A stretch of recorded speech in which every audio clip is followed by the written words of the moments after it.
Yeah, yeah, yeah, yeah. Yo. Base your eyes on the guy that has no kind of worries if I die. So pussy clot try. No skinny jeans or tight shirts kinda. No lip piercings, Vidal Sassoon locks or eyeliner. Nail polish wearing conscious goons staring. Got me calling up the unconscious goons daring to chain bricks to wrists and ankles of rappers. Killer priests like crickets moon after. We put on black sheets, pointed hoods and all. Bat your head like your skull is a baseball or pinata. You cuff boys don't want drama.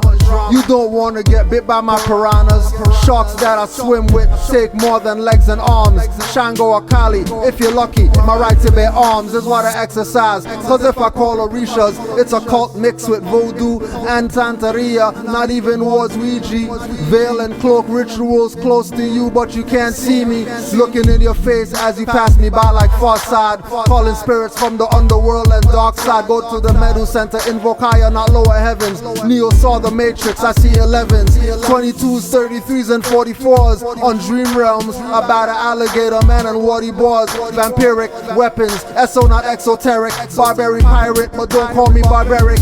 Don't call a medic, you better call a grave digger. Or call a ref as you tap out cause your legs four-figured. I'm not that nigga, jigger or rapping tigger. More like a Moorish, move the hustler and trigger.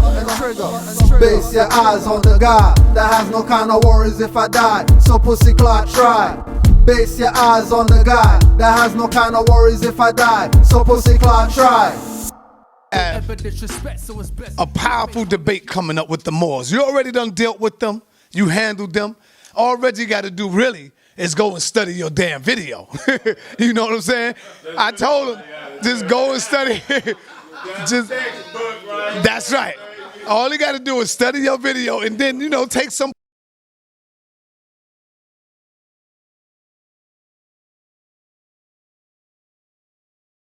points down. You know what I'm saying? Hell, I'm the one who came out with the science of Sutek. You know what I'm saying? So, you know, that's for my, you know, hieroglyphics or Metu Neter studies. You know what I'm saying? Now, the thing is that when we looked at that debate between me and Sarah Seti, you know what I'm saying? To me, the debate was over when I showed Dr. Ben's information as far from his cultural genocides book, which stated specifically that the most honorable name that we have had in history, and the first word was the word Moors. The debate was over because Sarah Seti showed no documentation at all from Dr. Ben. Out of the two, I'm the only one out of the scholarship that showed Dr. Ben's information. All right? And Dr. Ben, for those who do not know, has a PhD in Moorish history from the University of Barcelona, Spain. All right? So that's why at the end, Dr. Ben was like, I don't even know what they fussing about. Cultural genocides. That's the name of the book in which that he referenced, that I referenced in that particular lecture.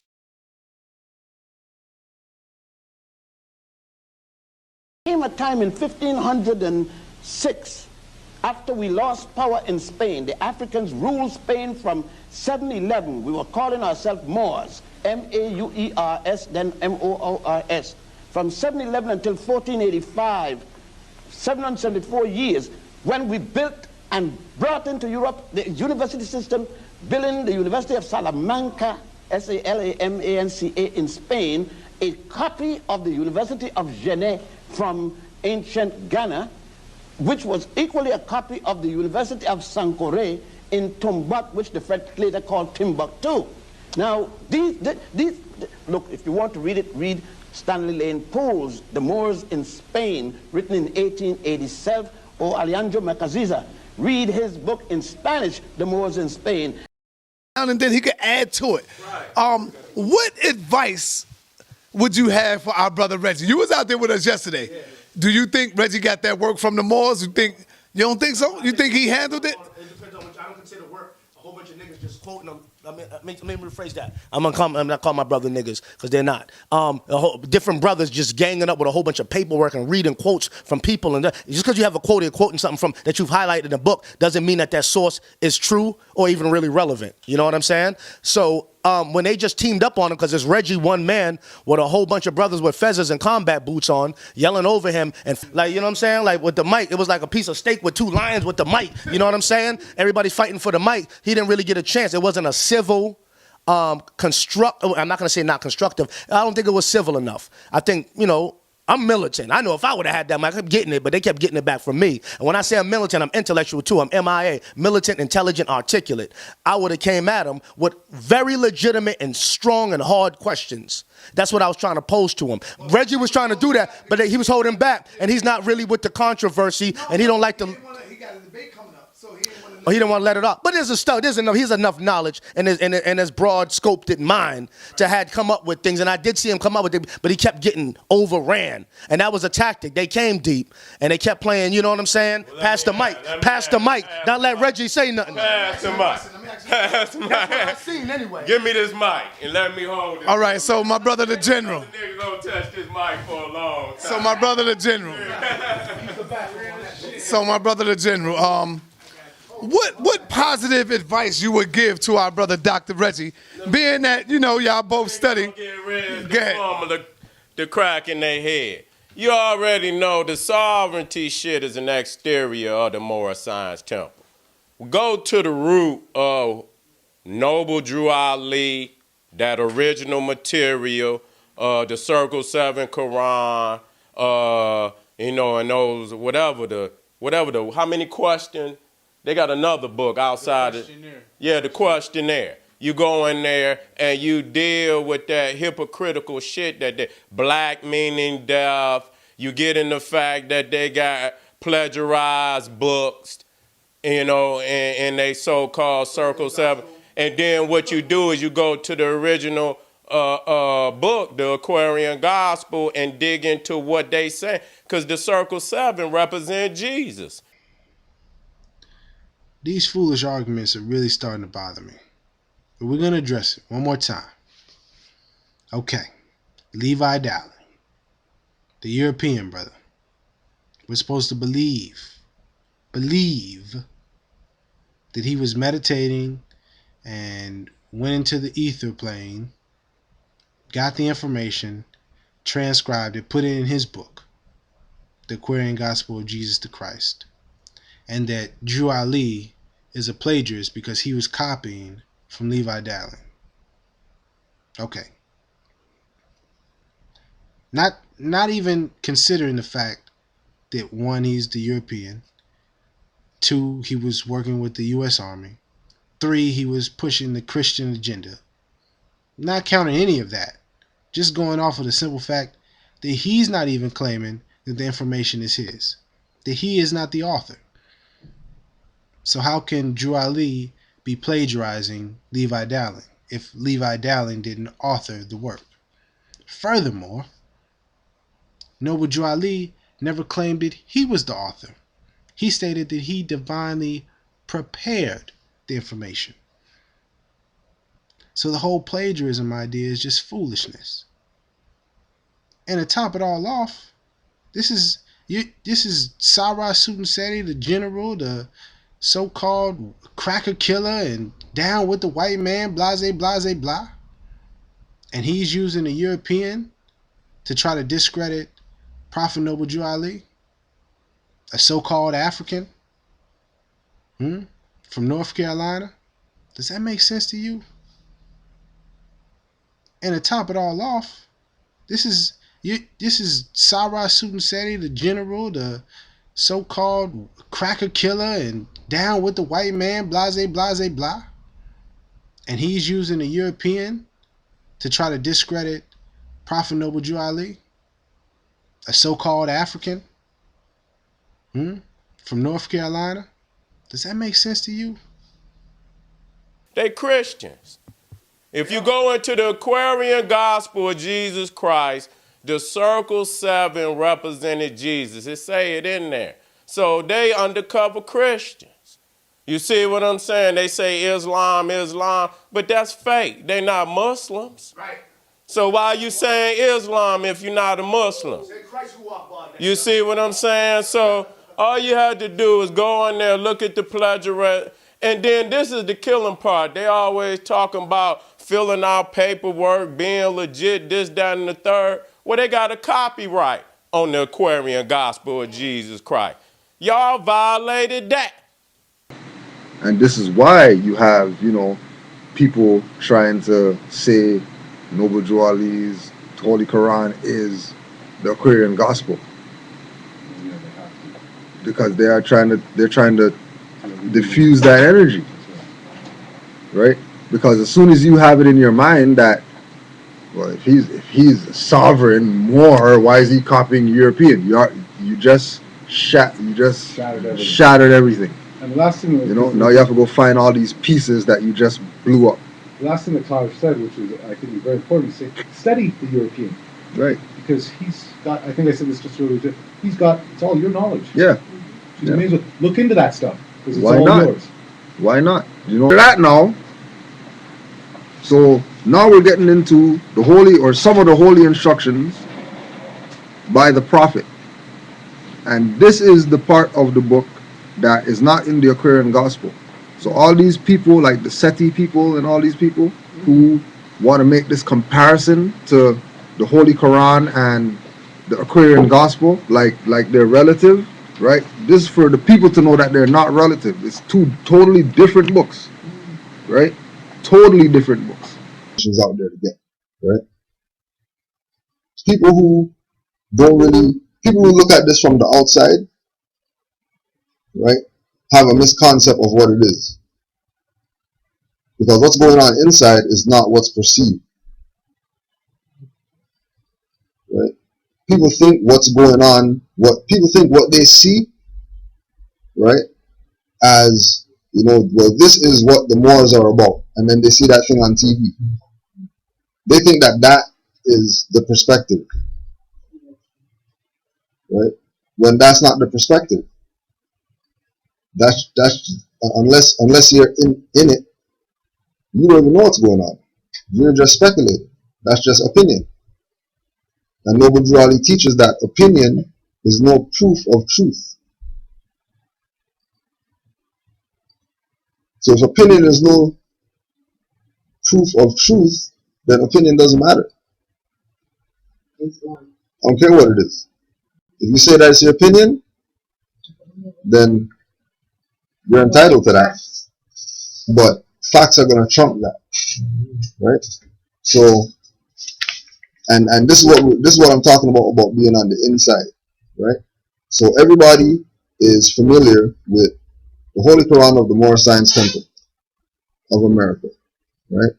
Which was divinely prepared by Noble Drew Ali, right? And we'll just read the intro to this. Know thyself and thy father God Allah. The genealogy of Jesus, with 18 years of the events, life, works, and teachings in India, Europe, and Africa. These events occurred before he was 30 years of age. These secret lessons are for all those who love Jesus and desire to know about his life, works, and teachings. Dear readers, do not falsely use these lessons. They are for good, peace, and happiness for all that love Jesus. Dear mothers, teach these lessons to your little ones that they may learn to love instead of hate. Dear fathers, by these lessons you can set your house in order and your children would learn to love instead of hate. The lessons of this pamphlet are not for sale, but for the sake of humanity. As I am a prophet and the servant is worthy of his hire, you can receive this pamphlet at expense. The reason these lessons have not been known is because the Muslims of India, Egypt, and Palestine had these secrets and kept them back from the outside world. And when the time appointed by Allah, they loosened the keys and freed these secrets. And for the first time in ages have these secrets been delivered in the hands of the Muslims of America. All authority and rights of publishing of this pamphlet of 1927. Right? So he brought this book in 1927, right, to the Moors as their holy book. Just like how everybody else has a holy book, this is the holy book of the Moors, right? Like he said in here, right? And for the first time in ages have these secrets in here, been delivered in the hands of the Muslims of America. right?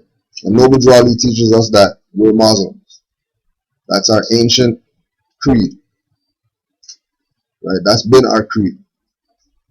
And that creed includes all the other creeds, right? As Muslims of America, I'm good for that.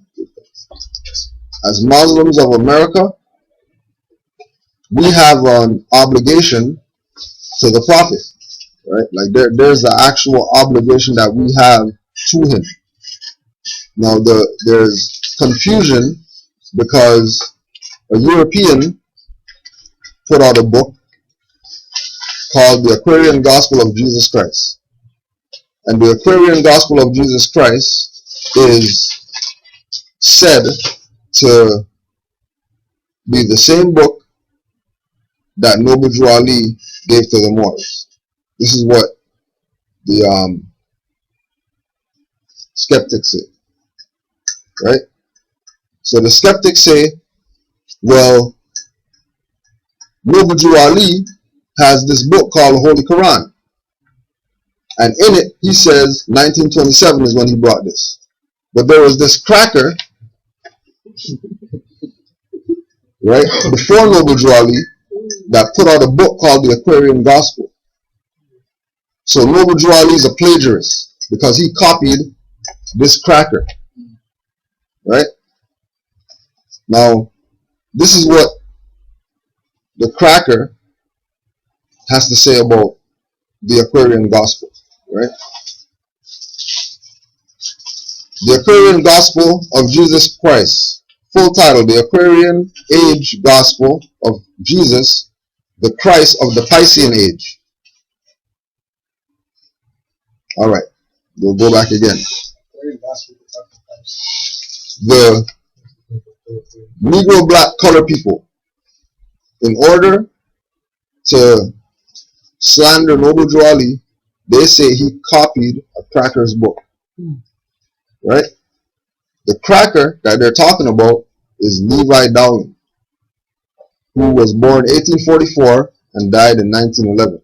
So this is before Noble Drew Ali put this out, which is why they're saying that, you know, because he came first, so he copied him, right? They quote the book as being the Aquarian Gospel of Jesus Christ. The full title of the book is the Aquarian Age Gospel of Christ, of Jesus, the Christ of the Piscean Age. Right? So in 1908, he published this book. He claimed it was the true story of the life of Jesus, including the last 18 years silent in the New Testament. Dowling claimed to have transcribed it from the Akashic records. He transcribed the book in the early morning hours from 2 to 6 and the absolutely quiet hours. Right? Now the Aquarian age denotes the human race as standing on the cusp of Piscean Aquarian ages. Aquarius is an air sign, and the new age is already noted for remarkable inventions for the use of air, electricity, magnetism, etc. Men navigate the air as fish do the sea, and send their thoughts spinning around the world with the speed of lightning. The word Aquarius is derived from the Latin word aqua, meaning water. Aquarius is, however, the water bearer, and the symbol of the sign, which is the 11th sign of the zodiac, is a man carrying in his right hand a pitcher of water. Right? And the titles in the Aquarian Gospel, these are all the titles, right? Section 1, Aleph, birth and early life of Mary, mother of Jesus. Section 2, Beth, birth and infancy of the Harbinger and of Jesus. Section 3, Gimel, education of Mary and Elizabeth in Zone. Zoan. Section 4, Daleth, childhood and early education of John the Harbinger. Section 5, childhood and early education of Jesus. Section 6, life and works of Jesus in India. Section 7, life and works of Jesus in Tibet and Western India. Section 8, life and works of Jesus in Persia. Section 9, life and works of Jesus in Assyria. Section 10, life and works of Jesus in Greece. Section 11, life and works of Jesus in Egypt. Section 12, the council of the 7 sages of the world. Section 13, the ministry of John the Harbinger. Section 14, the Christine ministry of Jesus, introductory epoch.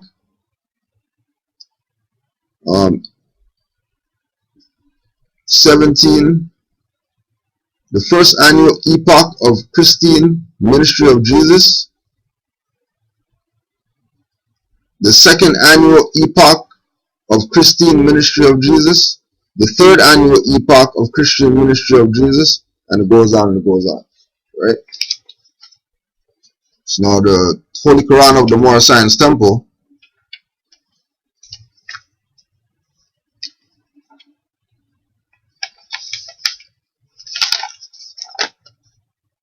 Chapter 1, the creation and fall of man.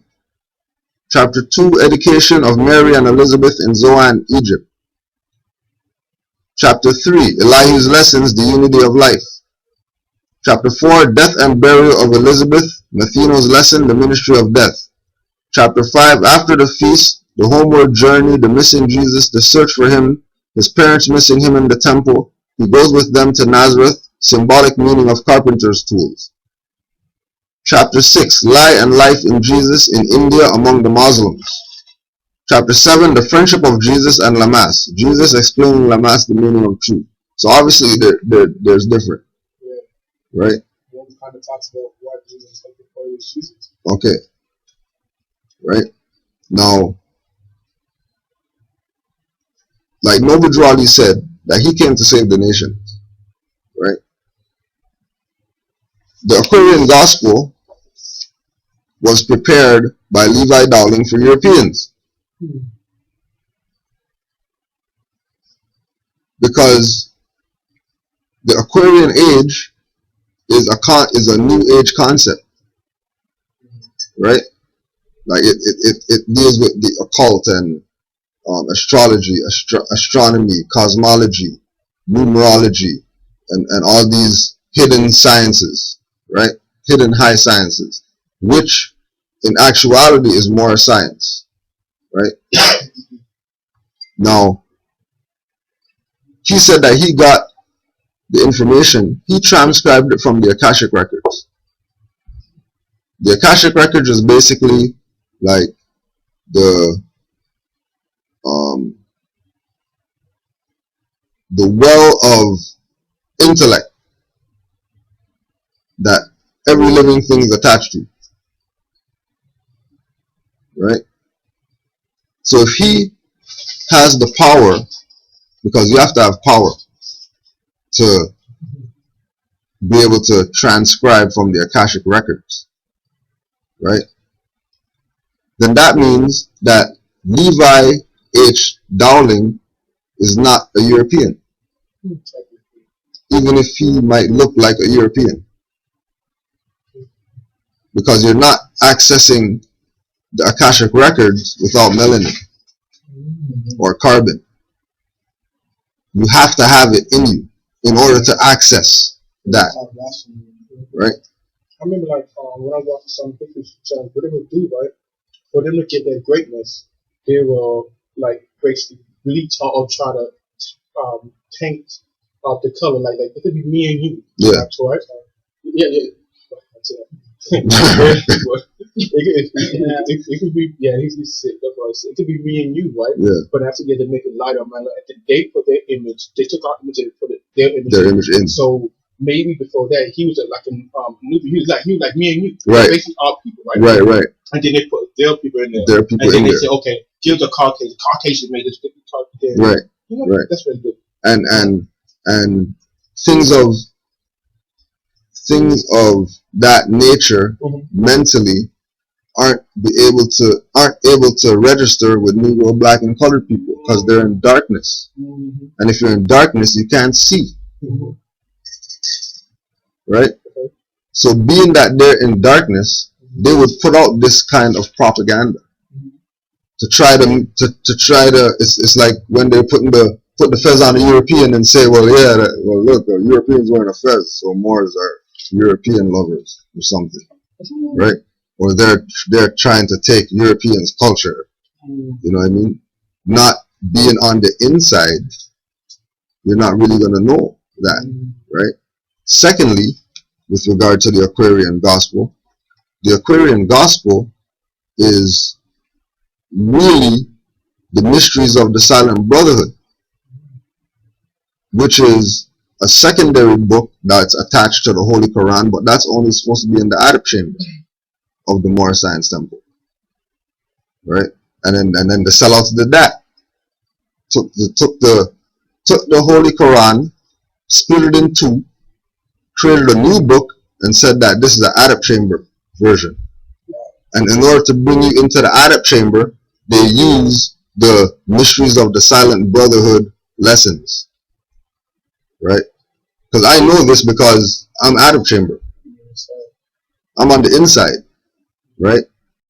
And I was brought through the chambers. And I know that in there, they have stuff hiding. That's why the National Grand Sheet that gave us our charters to be Moorish Science Temple gave us all the information also with it. They didn't say, you know, you have to, they said, here's the info. So, go reclaim Canaanland, that they call Canada today. Right? So, the mysteries of the Silent Brotherhood now, right? These are the chapters in the mysteries of the Silent Brotherhood. Life and works of Yahshua in Egypt and India. Life and works of Yahshua in Joseph's home at the age of 7 years. Life and works of Yahshua at the age of 10 years. Yahshua talks with the rabbi of the 10 commands. Yahshua again and his first year of divine ministry. Yahshua presented with his camel goes to Lahore where he abides. Again Elihu's lessons, the mysteries of Egypt. The council of the seven of the world. Opening address of Yahshua with the 7 sages. 7 days silence. Meeting of the seen sages to make laws. Yahshua, you realize something about this one and the circle 7? Okay. Alright. So that's how they use this to say that it's on a higher level. Because if they talk about Jesus, that's for the laymen who are still Christianity and they don't know. They don't know anything else. Right? When these are supposed to be together so they can read Yahshua and they can read Jesus and realize that it's the same people and realize that, okay, well, Jesus is the straw man and then Yahshua is the actual Moor. Because he's descended from the ancient Moabites too. Right down to Ruth. Who's a Moor? Because the Moors are Moroccans, right? And Moroccans is the modern name of Moabites. And Ruth was a Moabite. So what they did was playing word games and name games. Word games and name games. Right? And now, then exactly, yeah, retro. That's retro. That's why people got cameos right now. And part in their head, and everybody's dyeing their hair a different color. When that's not nothing new.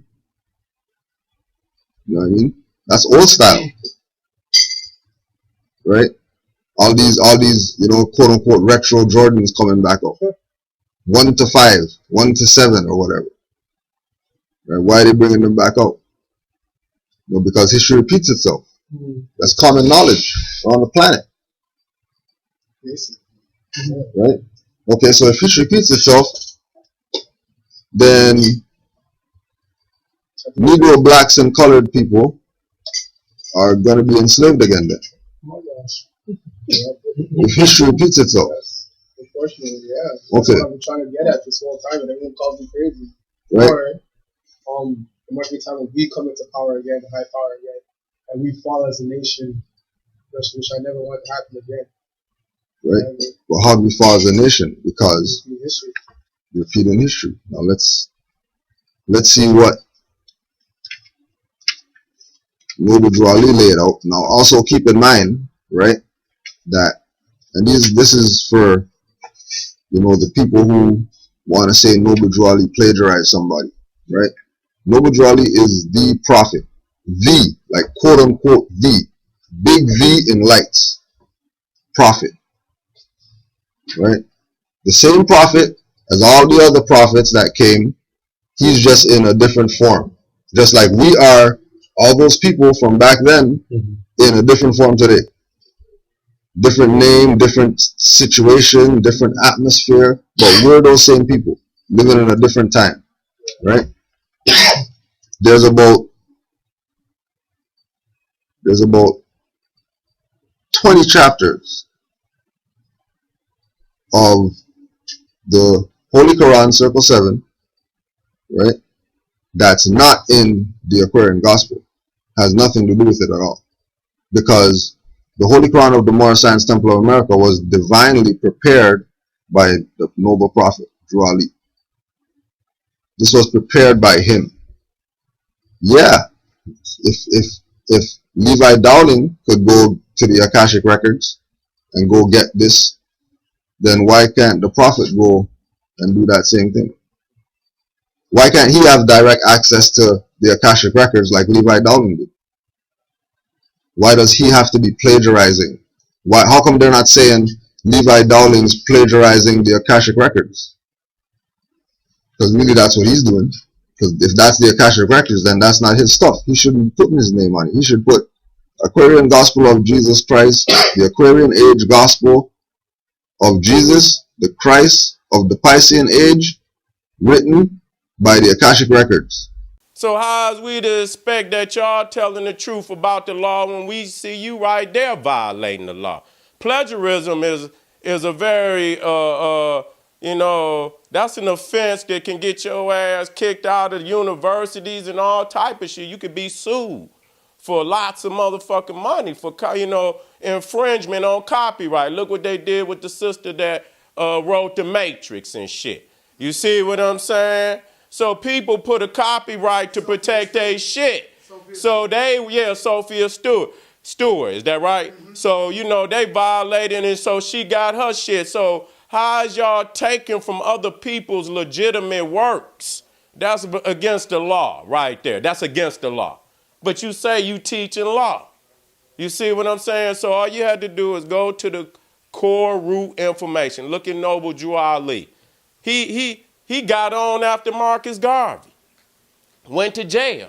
And I got in the UNIA encyclopedias where it said that Garvey said he did not know of Noble Drew Ali. I put it in there. Professor Barbara Blair is a historian and documentary editor at Duke University and one of the editors of the Marcus Garvey papers, European. A European edited the Marcus Garvey papers. Right? How come? Because blacks don't read, Negroes don't read either. So nobody was qualified to edit the Marcus Garvey papers but this European by the name of Barbara Blair. What she find out when she was going through all this studying about Moors and you know, blacks in America and all this, right? Noble Drew Ali very much saw Marcus Garvey as an inspiration for his own efforts. He spoke of Garvey as a voice in the wilderness on the issue of racial pride, an orator and prophet who had prepared black people to be receptive to Ali's own message. Like Garvey, Ali preached the importance of developing unity among all peoples of the African diaspora. Marcus Garvey was specifically lauded as John the Baptist, who prepared the way for the coming of Noble Drew Ali and the Moorish Science Temple meetings. Unlike the Garvey movement, which was predominantly Christian,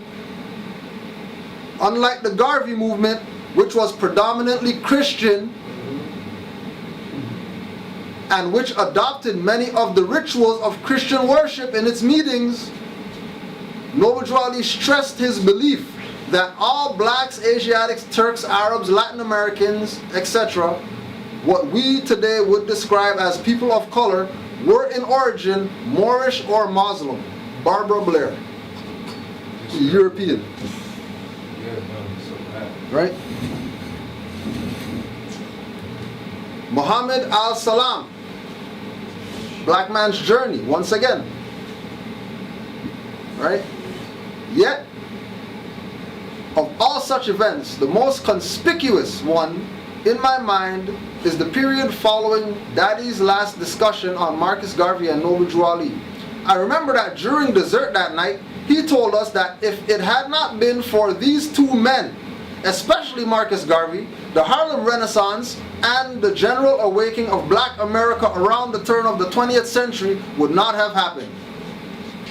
Now you recognize why Noble Drew Ali and Marcus Garvey are related, and everybody knows, and the only people who don't know are the people who are the heads of these organizations, etc., trying to convince you that there's a separation when there's no separation, right? When these were brothers working together, even though one called herself Negro, one said Moor, right? They were working together. It's clear they were working together. So why can't we do the same? Because we got people like Seti, Ali Muhammad, Hebrew Israelites, whoever, trying to up their whatever that they got, but they can't even cross the border. How are you going to talk about your sovereign and all this stuff and you can't even cross the border? Or stuff's taking long, or, you know, what are you talking about? Right? Even Sarnetter said it. You know, you're disappointed, you know what I mean? Because if Polite could get over here,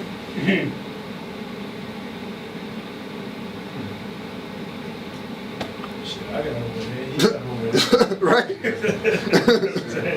Right? Everybody got over here. You know? But whatever. You know, it is what it is. Right? February 1925, Marcus Garvey was taken directly into custody and arraigned the next day. He was transferred from the Tombs prison in New York to Atlanta Federal Penitentiary on the 7th or 8th of February and began serving his term. The U.S. Supreme Court denied his writ of certiorari, right? So C-E-R-T-I-O-R-A-R-I. So the Garveyites knew what was up if they're going to file that, right?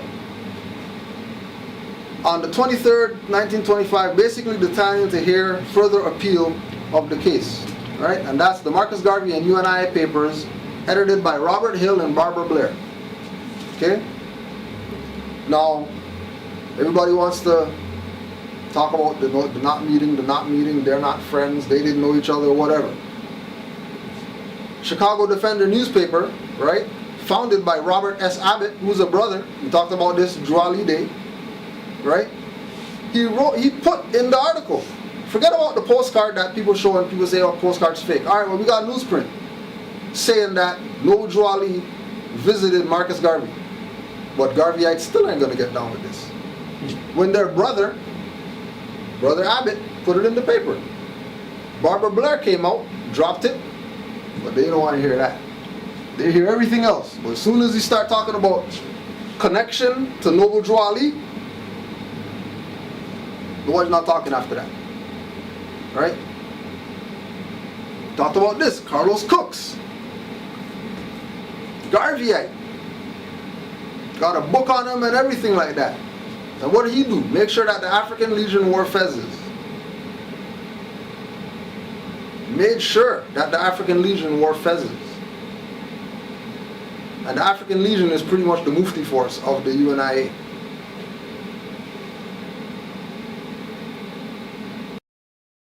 So that's documentation. Because while he was in there, he was, you know, having conversations with his captains and, you know, the high-ups in the UNIA. He was still conversing with them. And they was talking about that Noble Drew Ali and them was trying to take the UNIA members. And it's in the documentary what president of what chapter had brought to him that fact that they was taking the UNIA, and he asked him, did you know of this man, Noble Drew Ali? He said, I know not of the man. Can I ask a question? I know not of the man. That's not in nobody's book. That's in the official UNIA encyclopedia. He said he's seen pictures of Garvey. Man, that shit, that's garbage. The pictures of them together. That's garbage. They brought that shit out after why they didn't bring it out before the debate? That would have been a hell of a guy. You can't come after the fact and start create. That's just like you didn't have nothing you could dig up out of the ground, then you made some shit, Dead Sea Scrolls and shit. You know what I'm saying? You come up with shit after the fact. You see, you don't have the originals. You don't have that. So you come up with something after you didn't have it to play when we came head to head. You didn't have that. This was Garvey and this. That's fake. That's fake, because that's not what it say in the UNIA official documents, that was no Noble Drew Ali.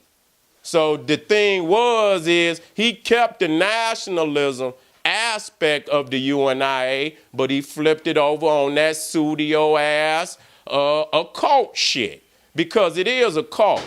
Because if you say Islam, I'm gonna expect that you're a Muslim. That means you read the Quran, this, that, and the third. They don't do that. Brother, they came on 125th. So they fake. And they were saying, Takbir. As we honor the greatness of Marcus Garvey, we also want to look at aspects of inspiration that was around him at the time of him doing his great missionary work of waking up our people. There's a book that Brother Moshe Carey has in the back called Deuce Muhammad Ali, the autobiography of a pioneer, Pan-African, and Afro-Asian activist. Page 19.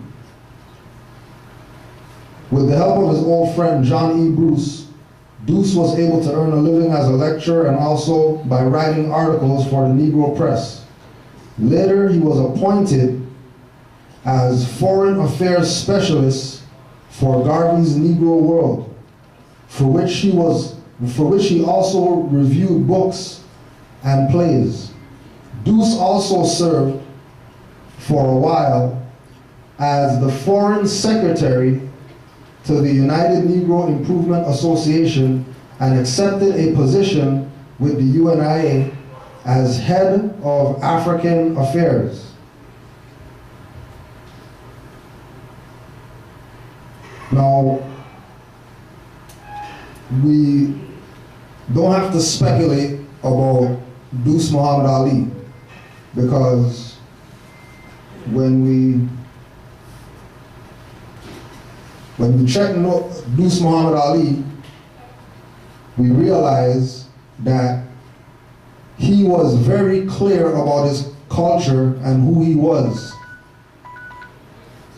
Deuce Muhammad Ali was affectionately called Bey Effendi in Europe. Europeans knew this individual by a title called Bey, which is relative to the Moors. Because everybody in the world knows that we're not Negro, black, colored people, we're not African, that we're Moors. The world knows this. We're the only people that seem to, don't get who we are and want to be everything that we're not. Deuce Muhammad Ali is a Sudanese Moor. That's what he's identified as when you research him. They don't call him a black man. They don't call him African. They recognize him based on his national origin. He's from the Sudan.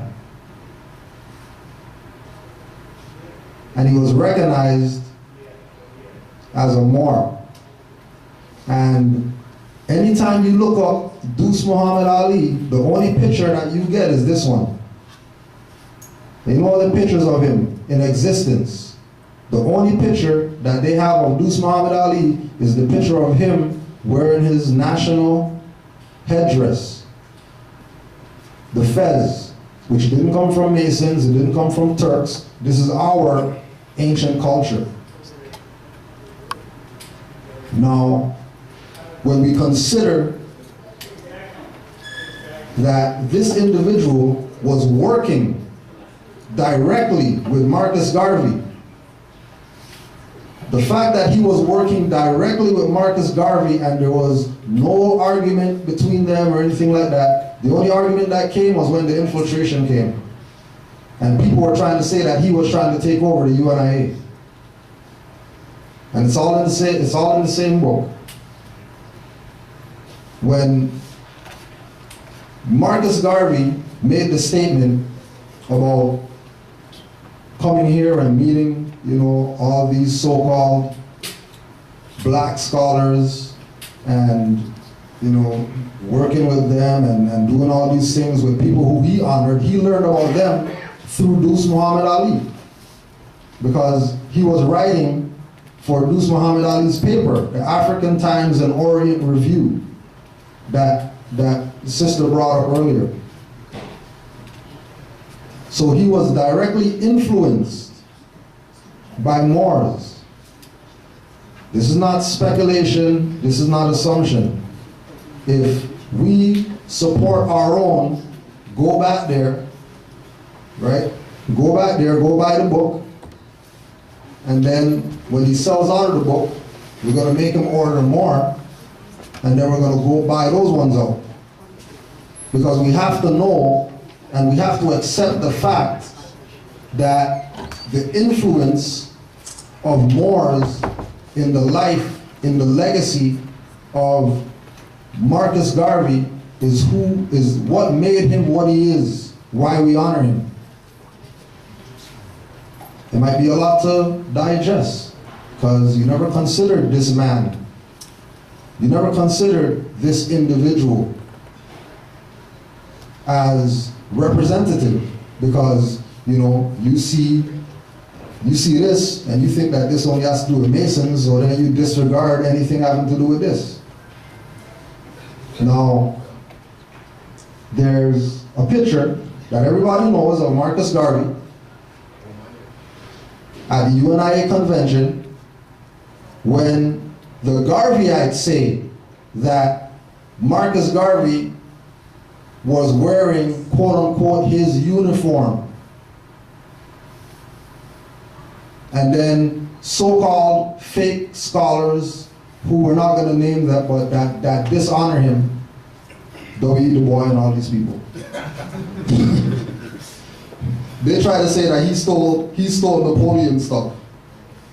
But he's dressing like a European.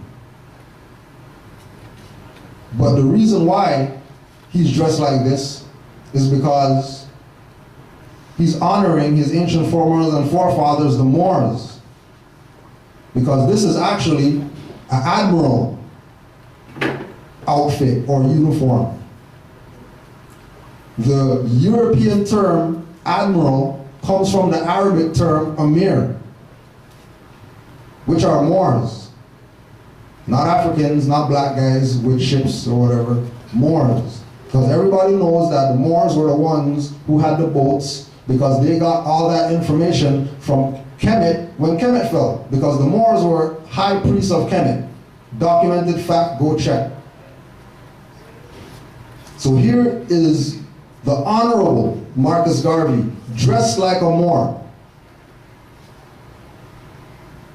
But our people are going to detach from Moors, thinking that this is Masonry or this is some, you know, Arabized Islamic Turkish culture, when this is your ancient African ancestral culture that we abandoned because we stopped listening to the foundation. We started listening to all these sellouts. Speaking about sellouts, just so you know, I was a key holder. Everybody remember the Marcus Garvey Center? Yeah. Remember Marcus Garvey Center? Yeah. All right. I'm Revolver. When Marcus Garvey Center was around, I was one of the youth workers at the Marcus Garvey Center. Want to say rest in peace to Dr. Charmaine Marine, who Garveyites killed. Because I was there, and I'll tell you that Garveyites, sellout Garveyites, were the ones that stressed her into a goddamn stroke. Garveyites, not Europeans, Garveyites. People with red, black, green stuff, wearing their stuff and all that stuff, talking about let's have domino tournaments to make money for the Garvey Center. I was there. Domino tournaments. These are Garveyites we're talking about. Yep. In order to bring in finance for the Marcus Garvey Youth and Leadership Center, they were doing domino tournaments. Second to that, what they were doing was once a year, they have their little politician crap where they let their little, people who have so-called political positions in Toronto put their hand in their ass and use them as puppets under the name of Marcus Garvey. Oh yeah, and I'm sure they didn't tell you that they got the building for $1. And that they lost the building to some Sri Lankans who right now have some temple or something up there. That they've been there since the Garvey Center stuff, and then all those people who were so-called Garveyites back then, where they at right now? How come they're not up in here or whatever? Because they did their job. They did their job to make sure that you people and these children don't have anything with regard to Garvey. Same thing that brother was talking about. They got UNIA, and now it's called timeless and all that stuff. People going up there bubbling on each other in the UNIA. And want to know how come we have nothing. Another famous picture is this picture of Marcus Garvey. Once again, expressing the fact that he's a Moor.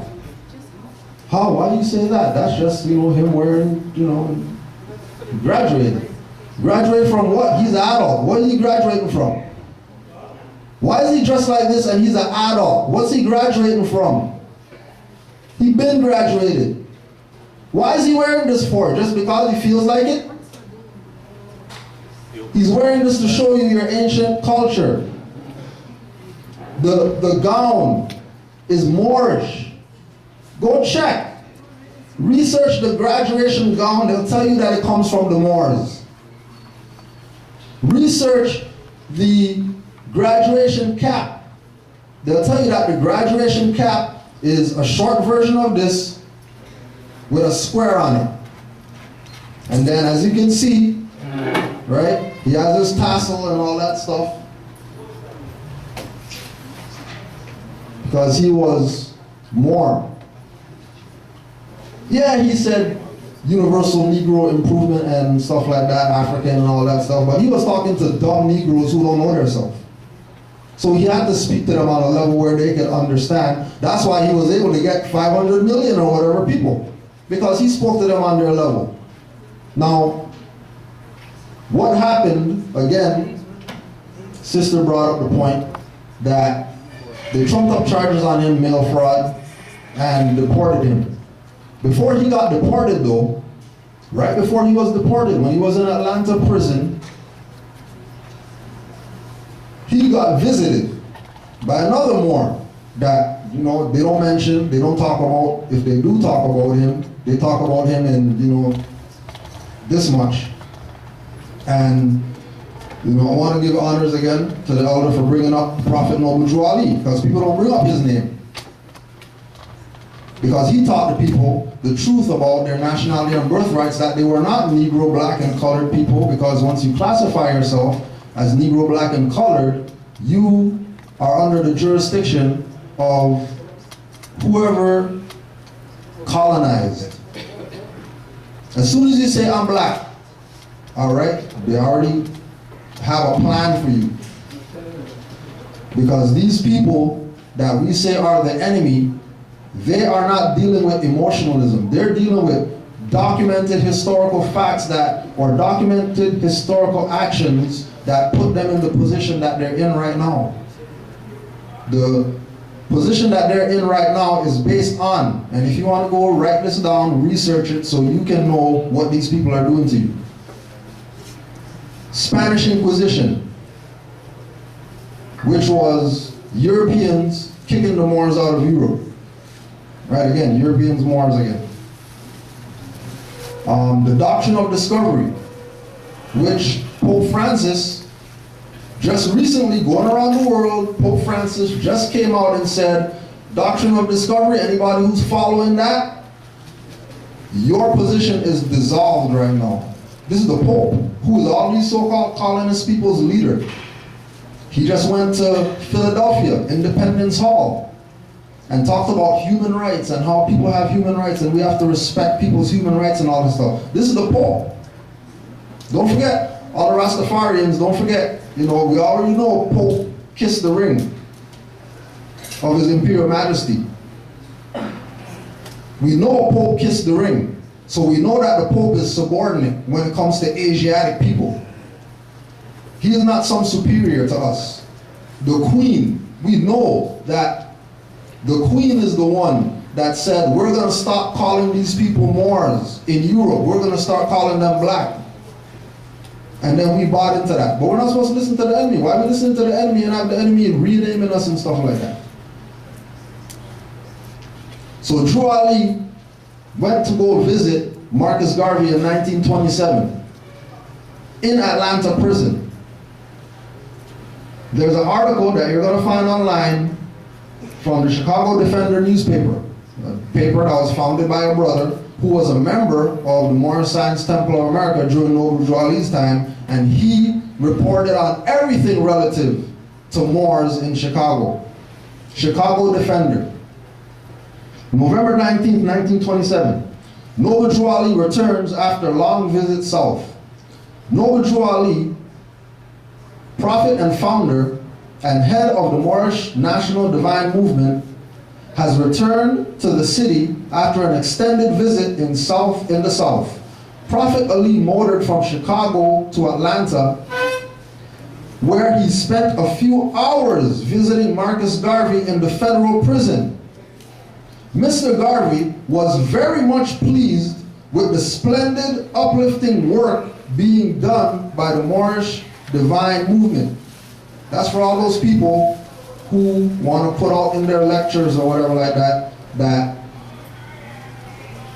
Marcus Garvey didn't know about Moors and didn't know about Noble Drew Ali, and there's no relation between them, but they'll never tell you about that article from 1927 to show you that Drew Ali and Marcus Garvey were like this.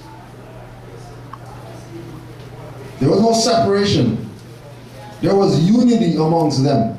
How do we know that there was unity? Because in Philosophies and Opinions of Marcus Garvey, which is also at the back, that you can go over there, get the Philosophies and Opinions, right? And then when he sells out, we're going to make him get more, and then we're going to buy those out. Because all these people that we consider leaders have presented the facts to us, and we continue to follow sellouts. Anybody from Nation of Islam in here? Okay, so those guys are sellouts, because they should be up in here. Because Elijah Muhammad, his parents, all that stuff, they were part of UNIA. They were Garveyites. Well, how come they're not up in here? Too busy being Scientologists. Too busy selling out Chicago. That they got Moss Miriam and all that stuff, and Chicago is the highest murder capital or whatever. Clearly they're not doing their job. Because they have an obligation to the people. There's no way that Nation of Gods and Earths is in here, whose foundation comes from Nation Islam or whatever, and NOI is not in here. That's a fraud. If you devote as much time studying Marcus Garvey than the amount of time attempting to persuade me that you do, you would be aware of this fact. This is page 268 in Philosophies and Opinions of Marcus Garvey. That's in the back. Just go get it. Keep in mind that Marcus Garvey's position was to make us recognize that we're a nation. His theme of his lesson to his people was, you are a nation, nationhood.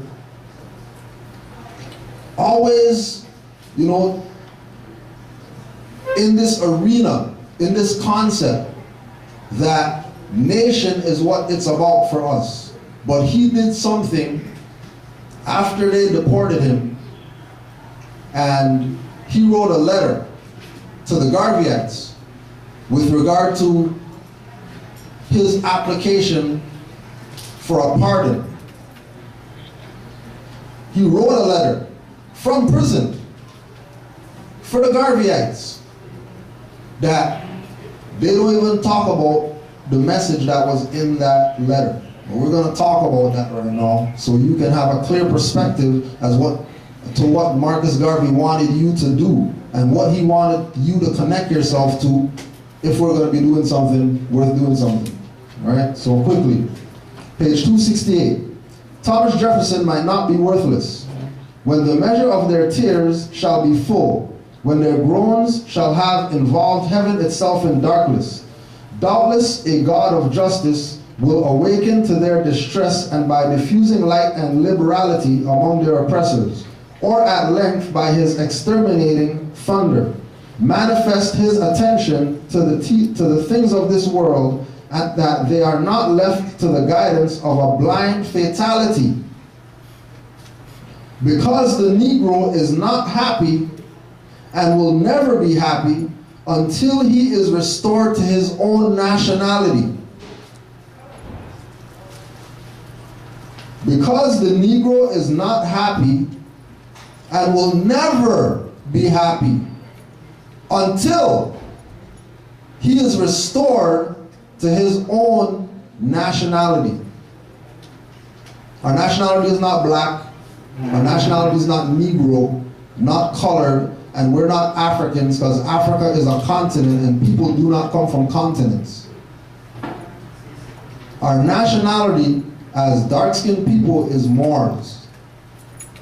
And that was the lesson that Noble Drew Ali went and taught Garvey, which is why before he got deported and he wrote this letter, they got him out of the country immediately.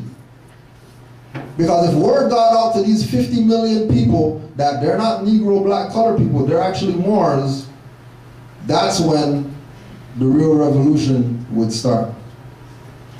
And that's why the revolution has not started yet, because we keep clinging to these names of slavery that keep us wards of the crown. Peace. Allahu Akbar. Fair, they said that about 10 times. You're going to see it on the video. Yeah. They feds on. Yeah. So I'm looking at them like, But all that fair, that's Turkish. That's Turkish. When you see that fair, see, because the Ottoman Turks had taken over, they had taken over Byzantine, Turkey, you know, all of that, they took that over. You see what I'm saying? And they came down and even took over Mecca. From Turkey to Mecca all the way across, I don't think they got all the way to Morocco, but they had conquered from Egypt all the way maybe to Algeria. That was the Ottoman Turk Empire. So they was even in control of Mecca, is what we must understand. And this guy, who was this leading Turk, they call him Mehmet, the one that finally conquered Constantinople, which was the Rome of his day. It was there for 1,000 years. That was the Western Rome. You had the the Eastern Rome. The Western Rome was Rome itself, but that part of the civilization failed. Constantine went to Turkey and set up Constantinople. And so from that point, the Roman Empire was represented in Byzantium. Constantinople was the capital. And so that was for 1,000 years. Maybe from like, they took over around 500 AD to about 1497 when it fell. So it came on the scene about 400 AD, real strong, but it lasted for 1,000 years. And then the Turks came down, conquered it. They had some new weaponry. I think they had cannons and shit where they could shoot through them walls. They had them big ass walls, but they had new technology. The cannons were smashing through them walls, so all that fort shit was over with. So from that point, they took over, and they took over Mecca, and they controlled Islam. And you know them Turks, different from them Arabs, because them Arabs wear them wraps on their head. Them Turks wear them fezzes. So the Ottoman Empire fell, right? The fucking Turks are in Egypt, motherfucker. That's who runs Egypt right now. What are you gonna do about it?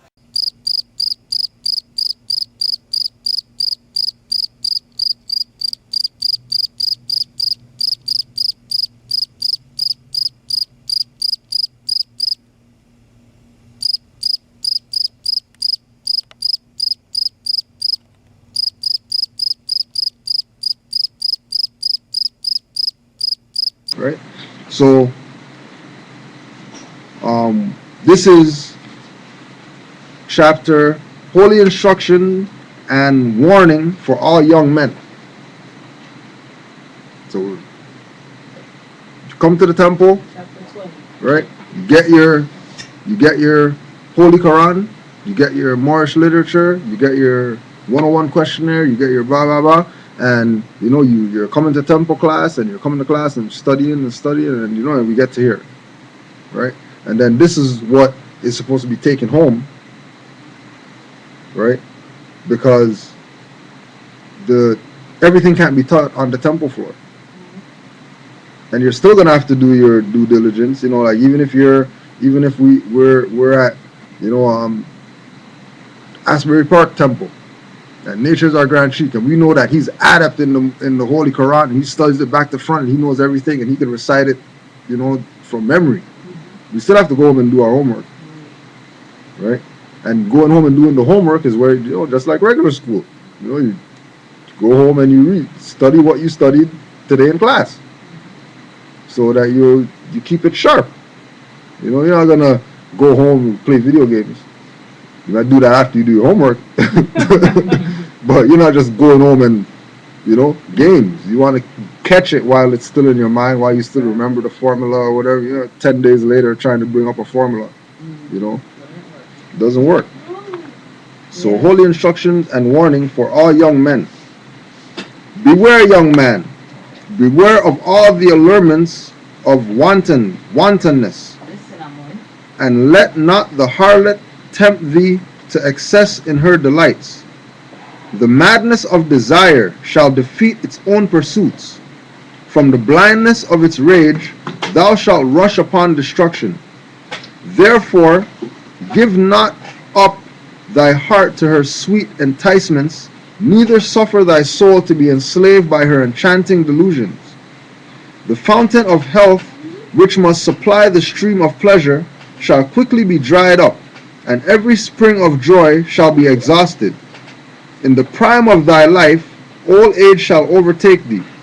The sun shall decline in the morning of thy days. But when virtue and modesty enlighten her charms, the luster of a beautiful woman is brighter than the stars of heaven, and the influence of her power is it in vain to resist. The whiteness of her bosom transcendeth the lily. Her smile is more delicious than a garden of roses. The innocence of her eyes is like that of the turtle. Simplicity and truth dwelleth in her heart. The kisses of her mouth are sweeter than honey. The perfumes of Arabia breathe from her lips. Shut not thy bosom to the tenderness of love. The purity of its flame shall ennoble thy heart and soften it to receive the fairest impressions. Right? poetry, right? Tell you. Holy instructions and warning for all young men, right? So this is like, you know, this is the introduction, right, to the part of the book after the 18 years of Jesus. So after you get the 18 years of Jesus in your mind, that, okay, so he was actually raising himself to a certain level, now it's your turn to raise yourself, right?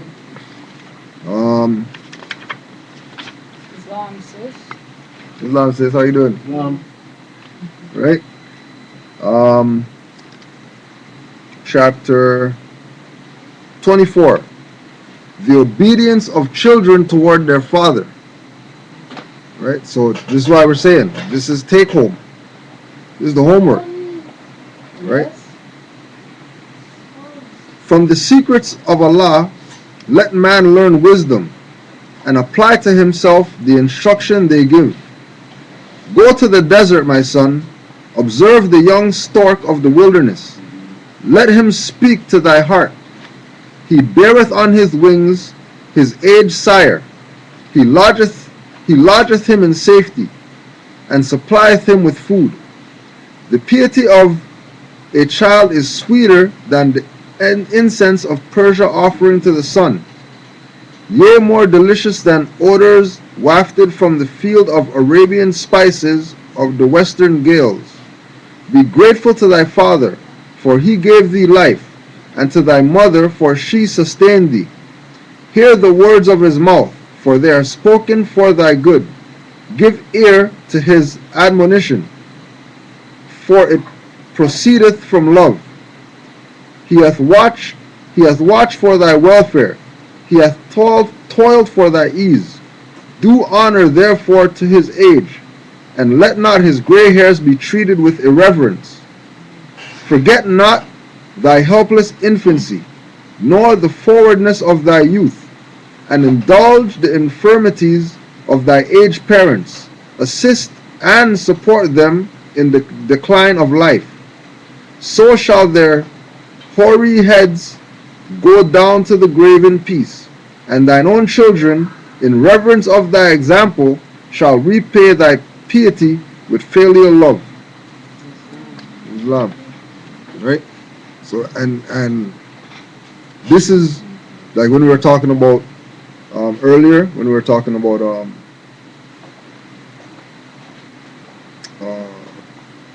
the information, more information being missing. You know that you have to try to. You're saying the other stuff that there could have been more. That there could have been more too. Okay, like this is the more. That's the more. Right. This is the more.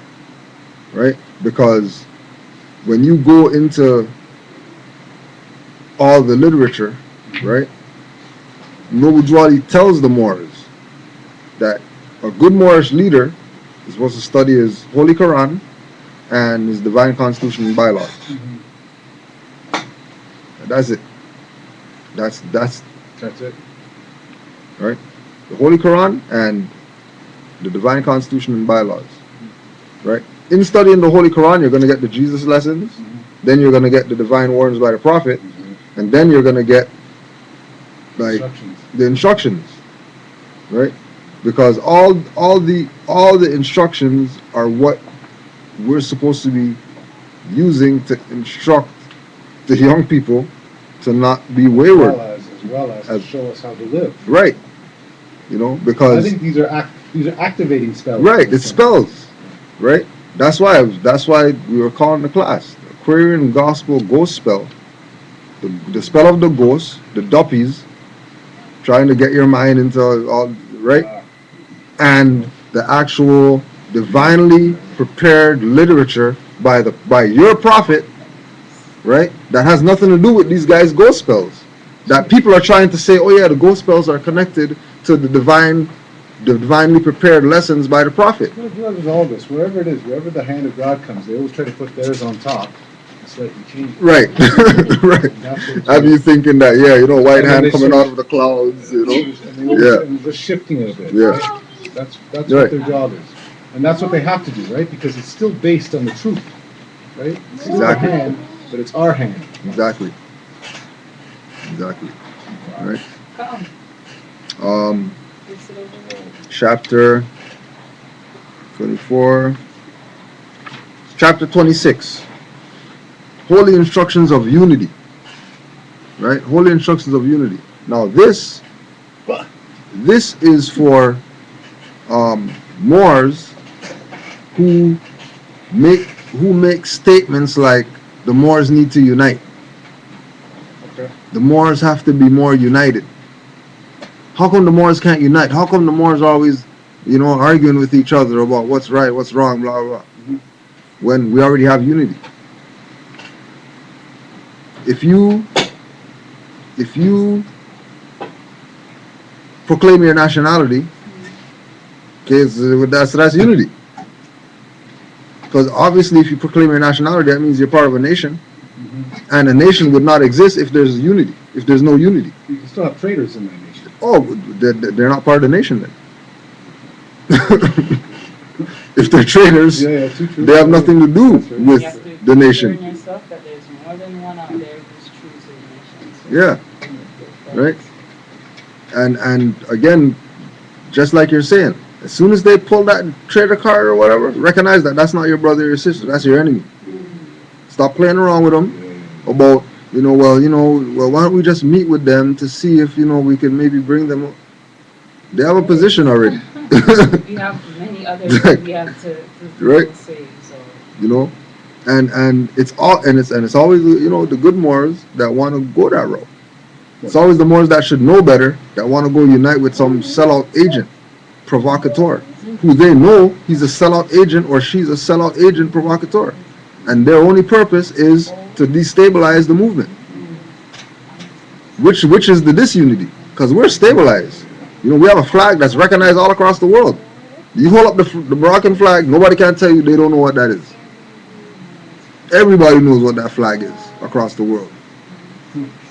So to the international community, there's a reference point in their mind, whether it's North Africa or whether it's the Moroccan Empire. That flag still represents something called Morocco that they identify with comfortably, and they're not going to argue with you that, okay, that's not that flag, or I don't know, like if you hold up a red, black, green flag to somebody, they can say, oh, that's Afghanistan's flag. They can say that. They can bring up many nations that have that same colors on their flag, right? If you show them Nation Islam flag, so to the international community, majority of them will think that's the Turkish flag, right? Majority of people with, oh yeah, that's the flag of Turkey. Oh no, this is NOI. NOI, what's that? They don't have no. What is that? And if you can't identify, if you might not be identified with the picture, but when the words come, you identify with it, even if it's a flag that you don't know, right? As soon as they say whose flag it is, automatically you know. Oh, okay, oh yeah, that's Zimbabwe's flag or whoever, right? So holy instructions of unity. The gifts of the understanding are the treasures of Allah, and He appointed to every one his portion in what measure seemeth good unto himself. So nobody can say that they don't have it. Nobody can say that, oh, maybe we should dumb it down a little bit for them so that they can get. No. Everybody has their portion that they were given. And it's for them to. Everyone had their own unique sort of. Yeah, the gifts of understanding are the treasures of Allah. Yeah. So the gift of knowing, it comes from Allah. Yeah, but then it goes on to say that it's in a portion. Right? And that He appointed to everyone his portion. His portion, yeah. Right? His portion of understanding. Everybody has their portion of understanding. Right? That, once you put it on them, they'll let you know whether they get it or not. If they don't get it, then, obviously your portion and their portion aren't equal. Right? And you need to find somebody who has their portion to break this down to them. Right? or bring them up. Put your hand in the grave and pull up those people, right? Hath he endowed thee with wisdom? Hath he enlightened thy mind with the knowledge of truth? Communicate it to the ignorant for their instruction.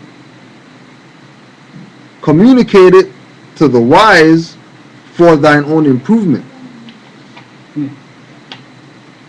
True wisdom is less presumed than folly. The wise man doubteth often, and changeth his mind.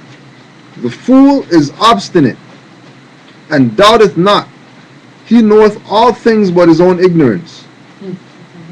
The pride of emptiness is an abomination, and to talk much is the foolishness of folly. Nevertheless, it is the part of wisdom to hear with patience their impertinence, and to pity their absurdity. Yet not be puffed up by thine own conceit, neither boast of superior understanding. The clearest human knowledge is but blindness and folly. The wise man feeleth his imperfections and is humbled. He laboureth in vain for his own approbation. But the fool peepeth in the shadow stream of his own mind, and is pleased with the pebbles which he seeth at the bottom. He bringeth them up, and showeth them as pearls, and with the applause of his brethren delighteth himself. Right? And this reminds me of these Moor haters, self-haters, self-loathers, right? That continually bring up things to try to, make the Moorish movement look like, right? They bring up these pebbles, right, and throwing it at a tank, right? Talking about, we're defending something, right? When it's folly, like the Aquarian gospel. There's no comparison to the Aquarian gospel and the Holy Quran of the Moorish Science Temple of America. There's no comparison to the two. Right? It's like comparing Buddhas. Compare Buddhas and compare Christ. They're all on the same frequency. Right? You don't have to compare them. Once you know one, you know the other one. Just like yourself. Once you know yourself, then you know the next guy. Right? He boasteth of attainments in things that are of no worth. But where it is a shame to be ignorant, he hath no understanding. Even in the path of wisdom, he toileth after folly. And shame and disappointment are the reward of his labor. But the wise man cultivates his mind with knowledge. The improvement of the arts is his delight, and their utility to the public crowneth with honor. Nevertheless, the attainment of virtue he accounteth as the highest learning, and the science of happiness is the study of his life. Right? And like if anybody out there, if you're on Facebook and you need some Holy Quran of the Moorish Science Temple of America lessons, you're gonna go and you're gonna talk to Grand Sheikh Divine Minister Ken Ubay. Right? Ken Ubay in Mecca, he has a book out that is the Holy Quran chapters explained. So he goes into what this is really saying, this quote unquote poetry that Noble Drew Ali presented to us, this Shakespearean writing that Kenu, Ken Ubay, right? And when you go into it from that perspective, like actually going into the literature by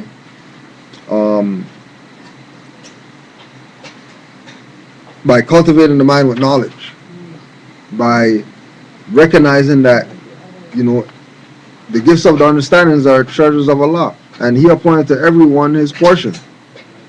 So if my portion is 20%, well, the guy with 80% is who I need to get with ASAP. You know what I mean? To fill in my gaps, right? And then after I get that 80%, I'm at 100. But you know, you're carrying on into the next cycle because you're not going to stop at 10 if you're accountant. You know, you're going to go to the next number. You're going to take it to the next level up. So it's a continuous evolution that we go through, right?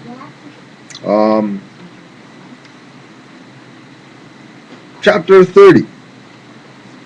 Holy instruction from the Prophet. Social duties.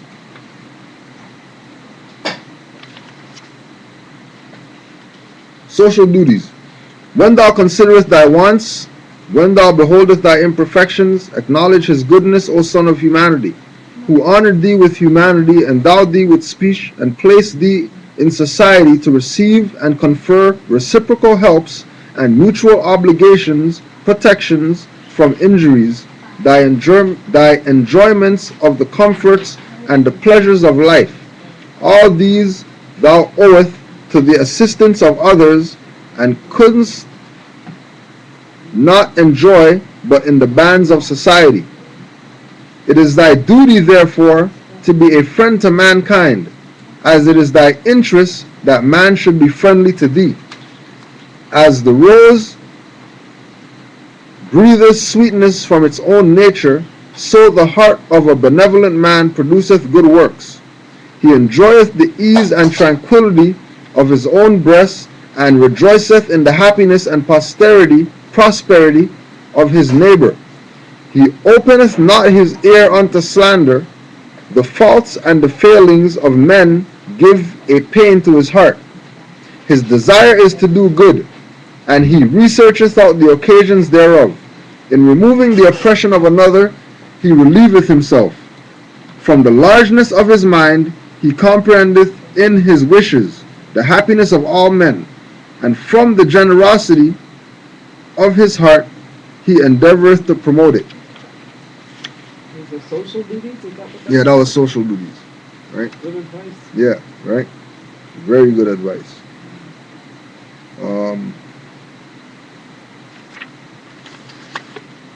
Any questions, comments?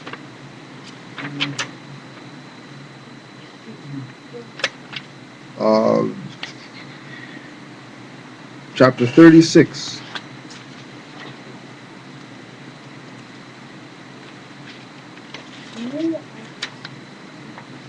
Holy instruction from the Prophet, know thyself. Weak and ignorant as thou art, O man, humble as thou oughtest to be, O child of the dust, wilt thou raise thy thoughts to infinite wisdom? Wilt thou omnipotence displayed before thee? Contemplate thine frame. Fearfully and wonderfully art thou made. Praise therefore thy Creator with awe, and rejoice before him with reverence. Wherefore of all the creatures art thou only erect, but that thou should behold his works? Wherefore art thou to behold, but that thou mayest admire them? Wherefore to admire, but that adore there and thy Creator? Wherefore is consciousness reposed on thee alone, and whence is it derived to thee? Is it not in flesh to think? Is it not in bones to reason? The lion knoweth not that worms shall eat him.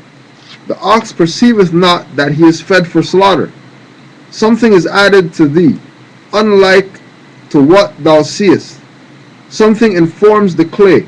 Higher than all is the object of thy senses. Behold, what is it? The body remaineth perfect after it is fled.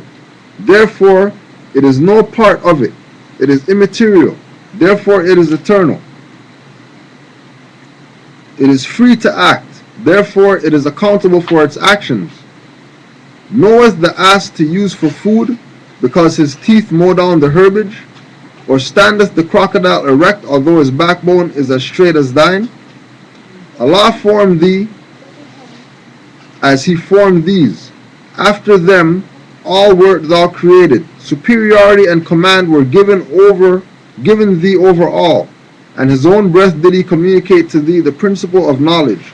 Know thyself, and the pride of his creation, the line uniting divinity and matter. Behold a part of Allah himself within thee. Remember thine own dignity, nor dare descend to evil or to meanness. Who planted terror in the tail of the serpent? Who clothed the neck of the horse with thunder? Even he who hath instructed thee to crush the one under thy feet, and to tame the other to thy purpose. Know thyself.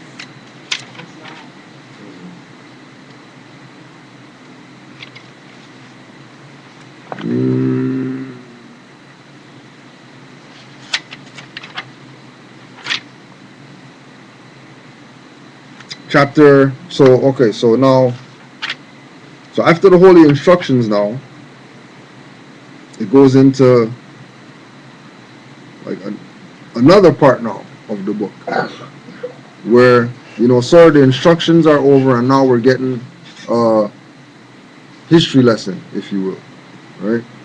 We're getting a history lesson about the origin of the Asiatic nations, a history lesson on the beginning of Christianity, a history lesson on Egypt and the capital empire of the Dominion of Africa, and the end of time and fulfillings of the prophecies, which is another section, right? And then recognize that it ends in chapter 48, right? And 8 and 4 is 12, and then 12 the zodiac and all that stuff, right? Completion, the circle. And then you have the circle and the 7 days and then 52 weeks, which is the zodiac and all that. Same thing, right? So, the divine origin of the Asiatic nations. The fallen sons and daughters of the Asiatic nation of North America need to learn to love instead of hate, and to know their higher self and lower self. This is the uniting of the Holy Quran of Mecca for teaching and instructing all Moorish Americans, etc. So it's not just for Moorish Americans only. Right? Noble Drew Ali came for everybody. Even though everybody doesn't want him, he came for everybody. The fallen sons and daughters of the Asiatic nation of North America need to learn to love instead of hate, and to know their higher self and lower self. This is the uniting of the Holy Quran of Mecca for teaching and instructing all Moorish Americans, even dirty ones, because they can read the Circle 7, get themselves back in order, right? Etc. The key of civilization was and is, and it will be, in the hands of the Asiatic nations. The Moorish, who were ancient Moabites and the founders of the holy city of Mecca. So the Moabites were the founders of the holy city of Mecca. Huh? Oh, you never believe it today. We also descendants of the Canaanites as well. Yeah, we're going right there right now. The Egyptians, who were the Hamathites, and of a direct descendant of Mizraim, the Arabians, the seed of Hagar, Japanese and Chinese. The Hindus of India, the descendants of the ancient Canaanites, Hittites and Moabites of the land of Canaan. The Asiatic nations of North, South and Central America, and the Moorish Americans and Mexicans of North America, Brazilians, Argentinians and Chileans in South America, Colombians, Nicaraguans and natives of San Salvador in Central America, etc. All these are Muslims. Now let's go back a sec. The Asiatic nations of North, South and Central America, right? So that's general. Okay, so then he gets specific. So he says the Moorish Americans and the Mexicans of North America. So there's only two nations in North America: the Moorish Americans and the Mexicans. That's it. So that means everything above Mexico is Moorish America. Everything above Mexico is belonging to the Moors, including Mexico. But because they, separated north, south, central, okay, the north jurisdiction is Mexico and Moorish America, right?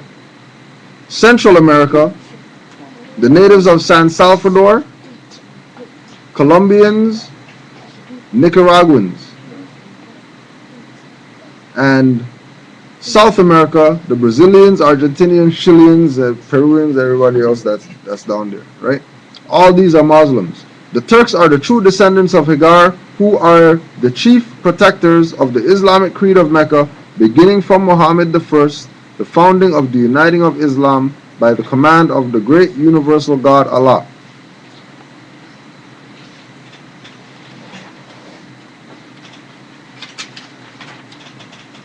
The beginning of Christianity.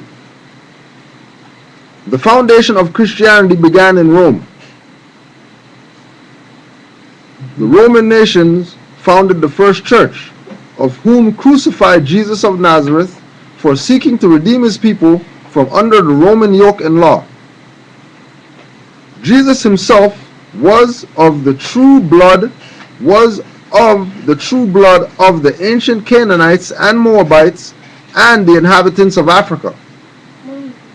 So Jesus was a Canaanite, Moabite, and an inhabitant of Africa. Seeking to redeem his people in those days from the pressure of the pale-skinned nations of Europe, Rome crucified him according to their law. Then Europe had peace for a long time until Muhammad I came upon the scene and fulfilled the works of Jesus of Nazareth. The holy teachings of Jesus was to the common people, to redeem them from under the great pressions of the hands of the unjust, that the rulers and the rich would not oppress the poor.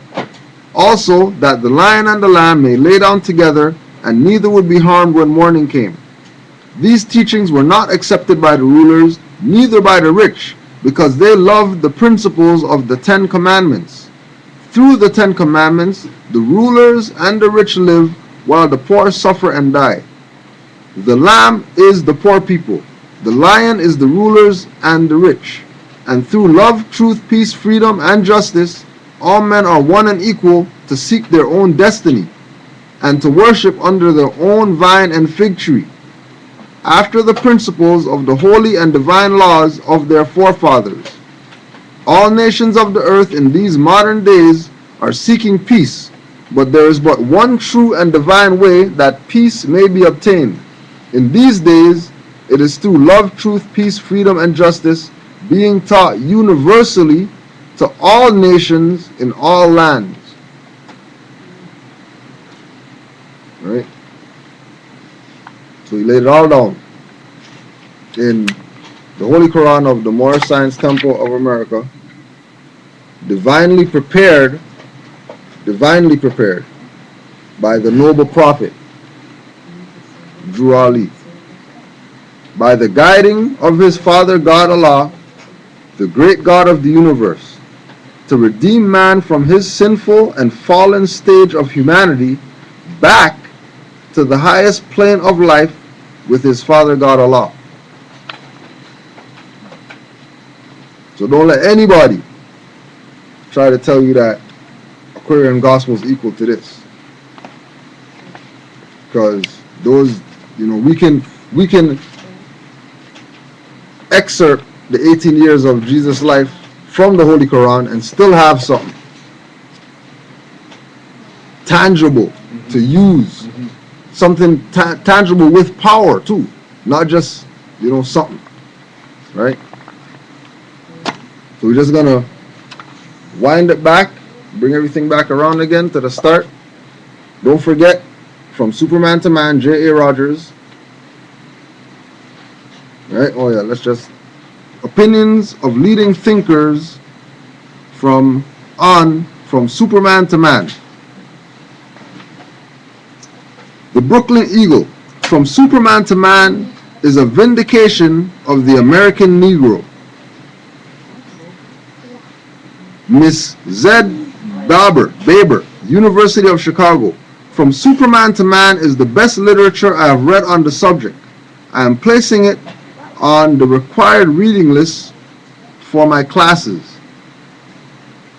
The Catholic Board for Missionary Work Among the Colored People. We have read with much interest and pleasure your book From Superman to Man. There are more objections against the colored race answered in this book more satisfactorily and convincingly than in any book we have read upon the question. We intend using it as a textbook for our own advancement in the knowledge of the race question.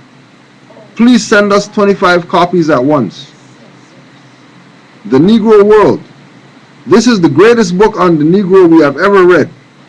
It gives the young Negro the historical authority that his race founded great civilizations, had ruled over areas as large as all of Europe, and was prolific in statesmen, scientists, poets, conquerors, religious and political leaders, arts, crafts, industry, and commerce, when the white race was wallowing in barbarism or sunk in savagery and cannibalism.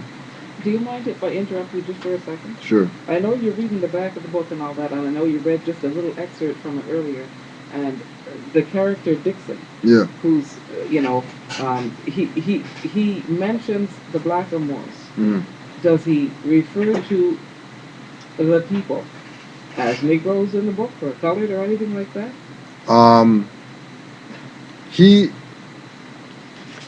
Let's see,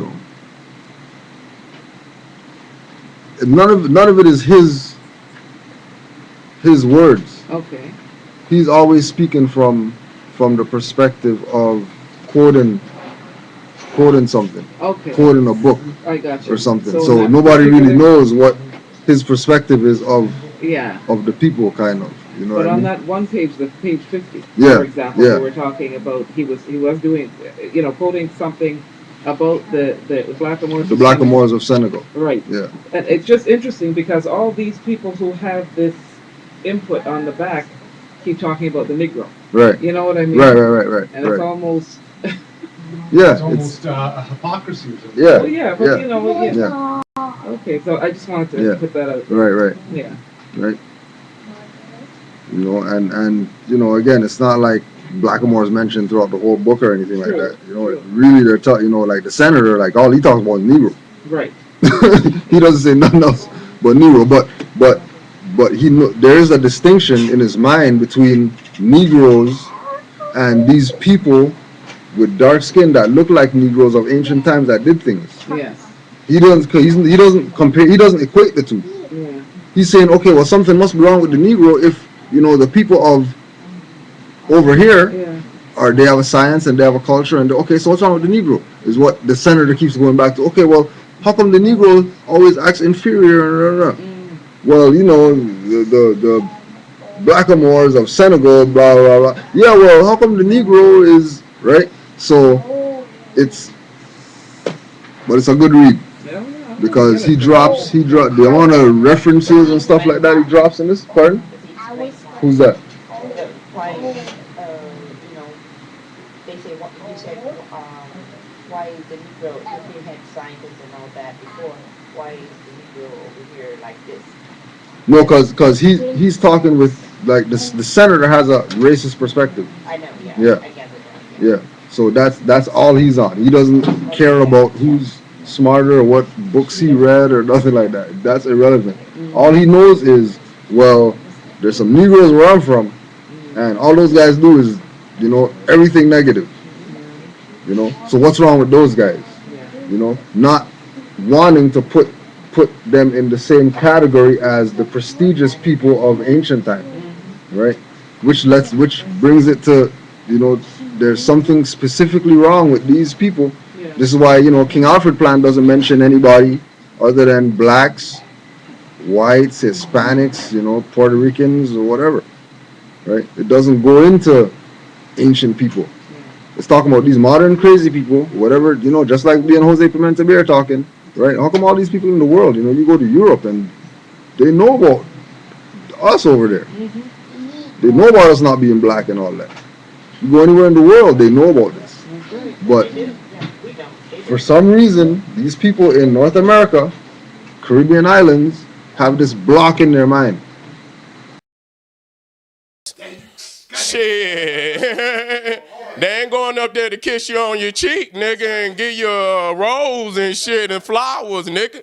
They coming for war, nigga, and you ain't got to slander the man, but put the facts out there on him. It ain't about no slander. It's some clear information that they don't give out. That's historical. They gonna lie and say whatever they want. But the key thing, again, once you go into the Aquarian gospel. But if we're gonna go to European sources, I got something for you. The Cyrus Seti. Synchronicity and the Seventh Seal. Shout out to Peter Moon. We're gonna go to chapter 35. Right here. See that right there? Get that nice right there. Noble Drew Ali. Whole chapter. And much more, but we're just gonna stick to this real quick.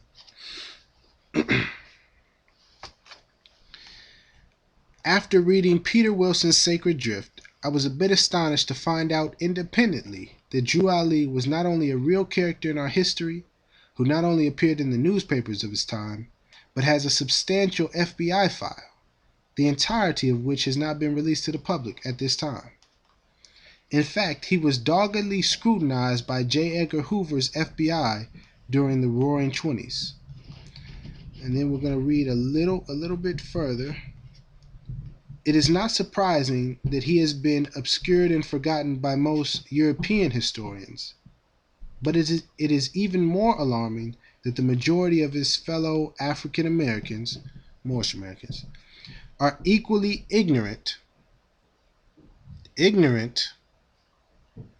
Seti, of his incredible life. It will send the shock of ignorance through many people's nervous systems to learn that Drew Ali's murder was a pivotal point in history which eventually gave rise to contemporarily recognized figures such as Louis Farrakhan, El Hajj Malik el-Shabazz, also known as Malcolm X, and Elijah Muhammad. Although these characters are not known to have shed any light on Drew Ali or his heritage, they would have never risen to their aggrandized station in life had it not been for his legacy. Peter Moon, European brother, who's actually honoring, respecting, showing love to Noble Drew Ali. And Cyrus Seti and others, but today we're focusing on Seti, is attempting to use a European to divide the people, to discredit our prophet. What kind of fool is you? You will see the circle 7 represents Jesus. And then you say Islam. Niggas, I got a problem with you confused about some shit. These motherfuckers spitting that word, calling motherfuckers an agent. You watch them motherfuckers. Because your enemy gonna do that. So you got motherfuckers that's telling you, you not from Africa. You from here. That motherfucker's an agent.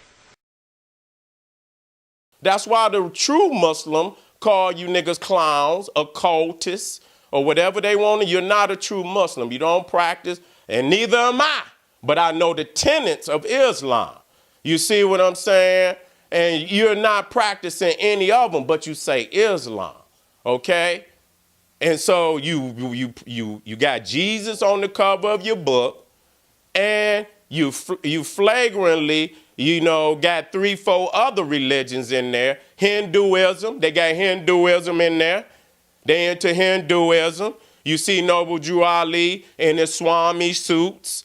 Okay, that's historical fact, baby. So he done mixed in, so that's occultism, nigga. You done mixed in everything that you want and stirred the shit together. That's truth and facts. That's truth and facts. You know what I'm saying? So there's no originality in it. And they did not get no permission from the original groups to be taking the information. That's facts. You can't run from that. He did not get permission. That's why it ain't got no copyright on it. That's why it ain't got no copyright on it. Unto Thee I Grant was a occultist book that he got something up out of there.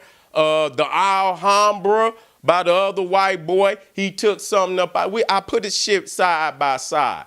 So the key is Noble Drew Ali is a master plagiarist. That's not slander. That's fact.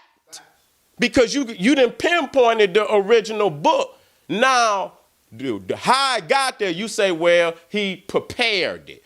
Well, he prepared it without the permission of the original authors. I don't give a fuck what he did. If you take my shit, I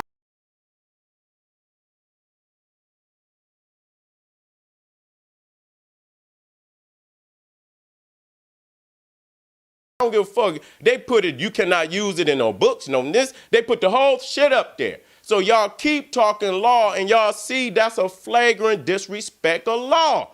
Copyrights is there for a reason. And so y'all, that's plagiarism, nigga. And that right there kills it. You're dishonest.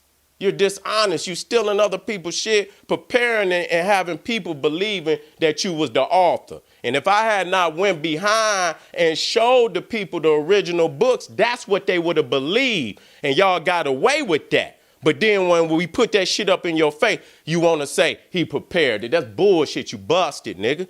You busted. He's a plagiarist. I'm done. Boom. You might not even need the debate. And I want to say this too. Just adding on too, when we talk about, and you broke that down beautifully, perfectly, and superbly, brother, when you battled back in April of 2009, Alim Bey, and you showed the facts. You didn't just give up there and give a speech because they can call it rhetoric. Chapter for chapter. You let the truth speak for itself. You said a lot, but the truth said a lot more than you. You just presented it, okay, and it guided it through it. And when you look at the origin, and when you broke down the Aquarian gospel, is what the Circle 7 Quran is plagiarized from. There's no denying that. I ain't seen no rebut to that yet. And that's 7 years ago, okay? I ain't seen no rebut to that. And that was 7 years ago. Hold on, real fast. Let me make my point. Then ask your question. Now, the origin, that's where the Aquarian gospel come from. Levi H. Dowling, a white Jew in December 1st, 1909, came up with that as an Aquarian New Age Universal Church religion. And that ties directly into that. You can't factor that out. And I have never seen any response. Not to say there is none, but I haven't never seen no response to that. And that was 7 years ago. You know what I mean? So Brother Reggie, he's going to do his thing. I think he has a hidden hand, man. Don't sleep on my brother. He's a scholar. He know what he's doing. He better just bring some of that militant passion like how we do, because they're not going to play with him. I want to give him another pointer.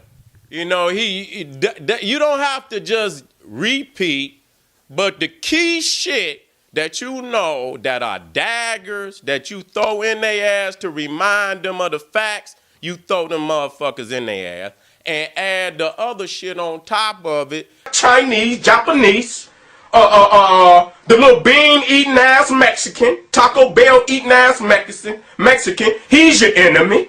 You understand what I'm saying? You have no friends. You have none.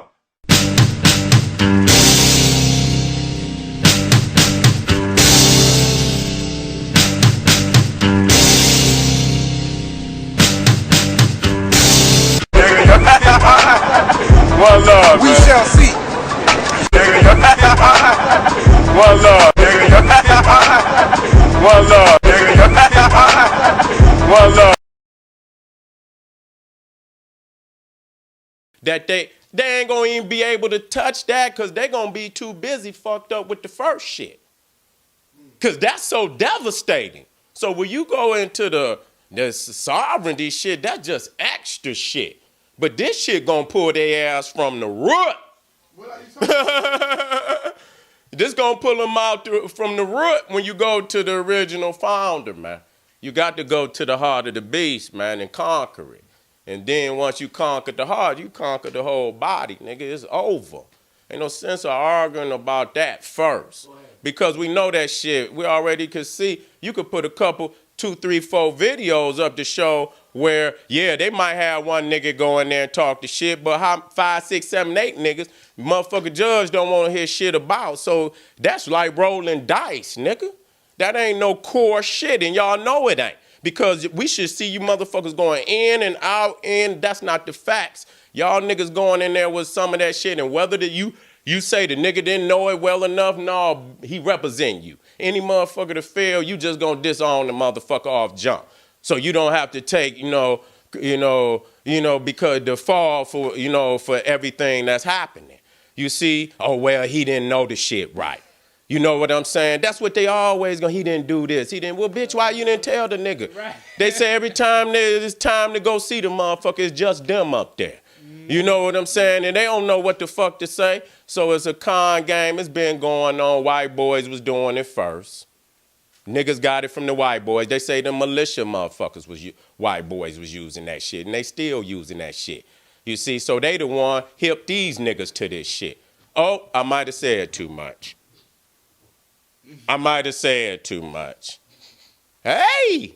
Hey, what the fuck you want me to do, nigga? I did the research that when I was dealing with the Moors way back then, I was flipping not just through that, the historical aspect of the shit. I was looking at the other shit like the sovereignty too. And when I was doing the research, the shit led back to these militia type of groups that was using that sovereignty shit first. And so that's where they got it from. And so you see how the government think about they ass. They just pop some. These foolish arguments are really starting to bother me. But we're going to address it one more time. Okay. Levi Dowling, the European brother. We're supposed to believe that he was meditating and went into the ether plane, got the information, transcribed it, put it in his book, The Aquarian Gospel of Jesus the Christ, and that Drew Ali is a plagiarist because he was copying from Levi Dowling. Okay. Not even considering the fact that 1, he's the European, 2, he was working with the US Army, 3, he was pushing the Christian agenda. Not counting any of that. Just going off of the simple fact that he's not even claiming that the information is his, that he is not the author. So how can Drew Ali be plagiarizing Levi Dowling if Levi Dowling didn't author the work? Furthermore, Noble Drew Ali never claimed that he was the author. He stated that he divinely prepared the information. So the whole plagiarism idea is just foolishness. And to top it all off, this is Sarah Seti, the general, the so-called cracker killer and down with the white man, blase, blase, blah. And he's using a European to try to discredit Prophet Noble Drew Ali, a so-called African from North Carolina. Does that make sense to you? But if we're going to go to European sources, I got something for you. The Sarah Seti. Synchronicity and the Seventh Seal. Shout out to Peter Moon. We're going to go to chapter 35. Right here. See that right there? Get that nice right there. Noble Drew Ali. Whole chapter. And much more, but we're just going to stick to this real quick.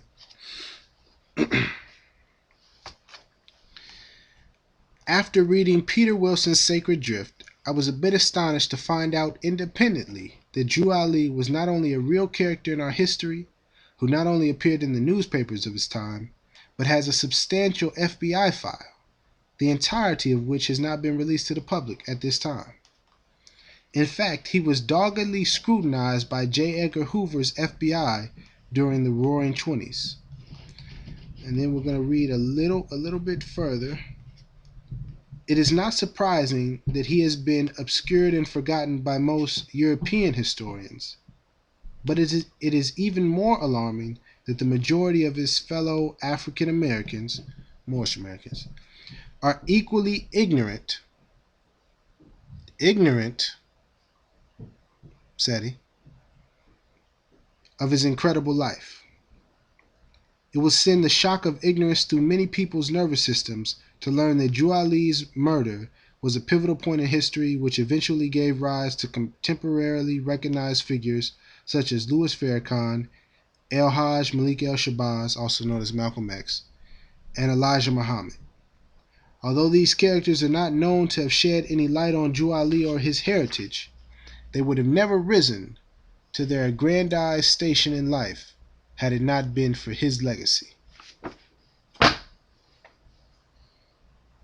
Peter Moon, European brother, who's actually honoring, respecting, showing love to Noble Jew Ali.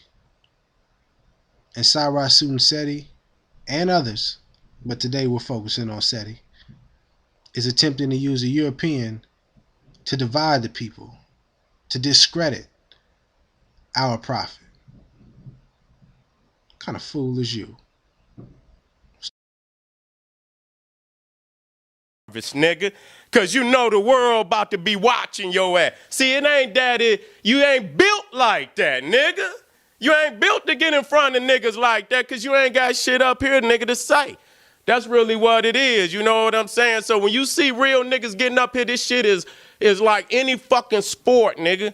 When you see motherfuckers in competition and shit, you have to, and this is knowledge, nigga. I don't come with no motherfucking slander, nigga. You look at my shit, nigga, is classic fucking education entertainment, nigga. That's what the fuck it is. When you go back, ain't no PhD gonna fuck with it. I don't give a fuck. The Dalai Lama, none of them motherfuckers. All them bitches gonna say, yeah, that nigga told the truth right there. You see what I'm saying?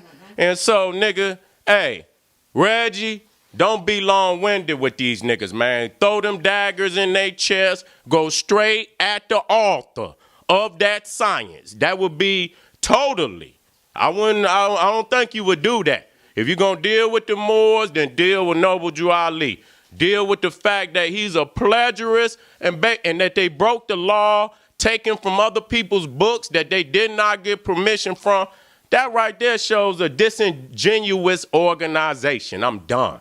And then also, Reggie, deal with the fact of the Moors' participation in the slave trade. That too. You know what I'm saying? We can't factor that out. So we're talking about paperwork now, but talk about the unholy allegiance between them and the cracker that got us here in the first place. You know what I'm saying? We can't never factor. Does anybody know this gentleman, Mateo Kirkau?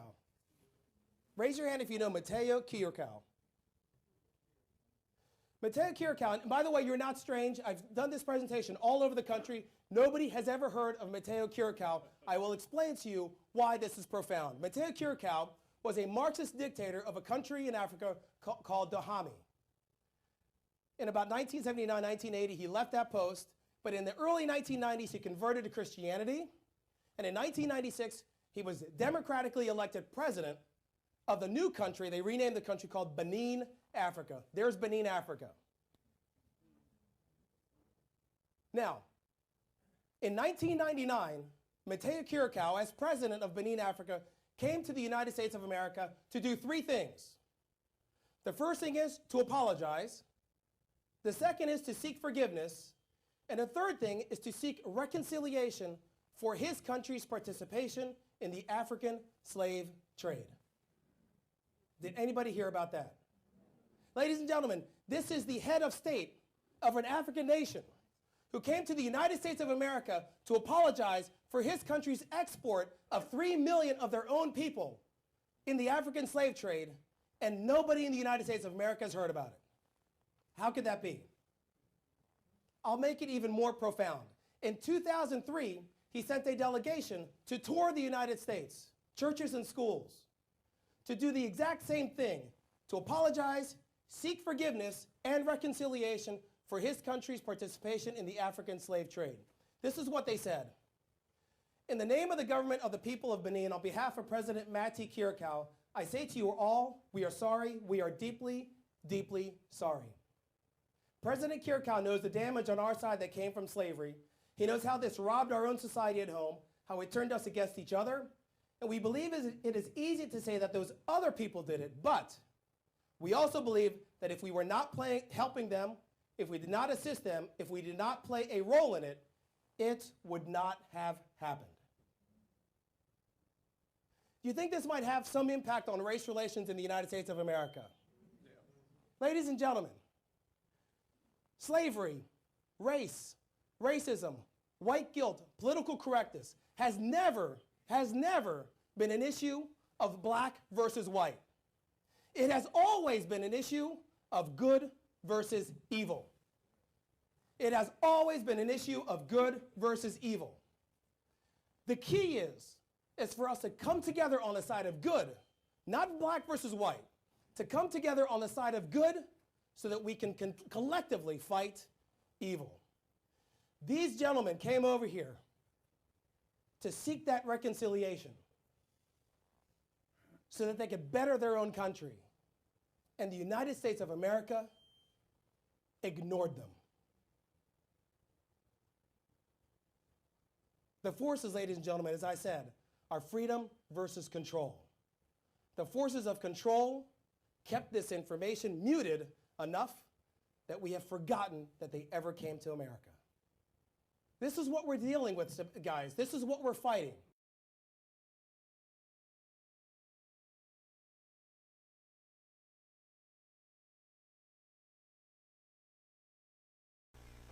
The film was briefly controversial in 2001 because of its stark representations of the complicity of African elites in the transatlantic slave trade.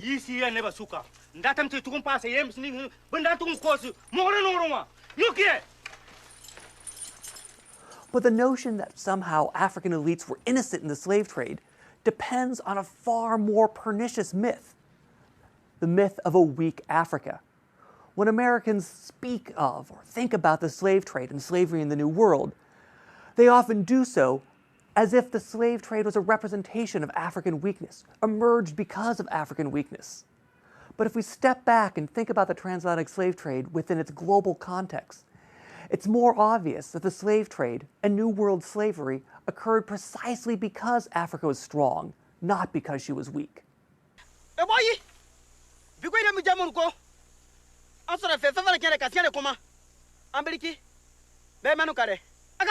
If Europeans had been able to do in Africa what they had done elsewhere prior to their encounter with Africa, say for example the Atlantic islands, that is, conquer the land, enslave the inhabitants, and set up plantations, they would have. But African military might, from a very early date, squashes the European ambitions, and the Europeans are obliged, from the 16th century on, to trade on African, not European terms.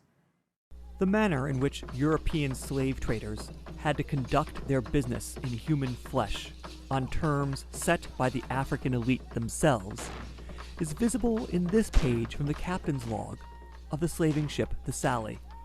Here, in this entry from December 23rd, the captain, Isaac Hopkins, must pay his proper respects to the officialdom of the local African king on the Guinea coast. Went ashore to meet the king under the palaver tree, carried 5 kegs, 14 flasks rum, and paid the king 65 gallons for his customs, and received a cow as present. But the king knew how to bargain, and knew he was in a position to do so. The next day records the litany of payments to the various dignitaries before Hopkins' trade could begin in earnest. Waited on the king with a keg of rum, and he opened my trade by sending of a slave, for which I gave 112 gallons rum. Paid King Fidalgo Toko his customs, 36 gallons rum. Paid King's son his customs, for which I gave him 1 barrel, 2 kegs, 10 flasks rum. Paid the king's arger or high constable his custom, 25 barrels, 2 kegs, 6 flasks rum. Paid the geograph his customs, 30 barrels, 2 kegs, and 11 flasks rum. And so it went. European slave traders found themselves bargaining with local African elite who set the terms of trade. But it is important to remember that the complicity of African elites in the slave trade neither justifies the inequality that African Americans have faced in the United States or minimizes their magnitude.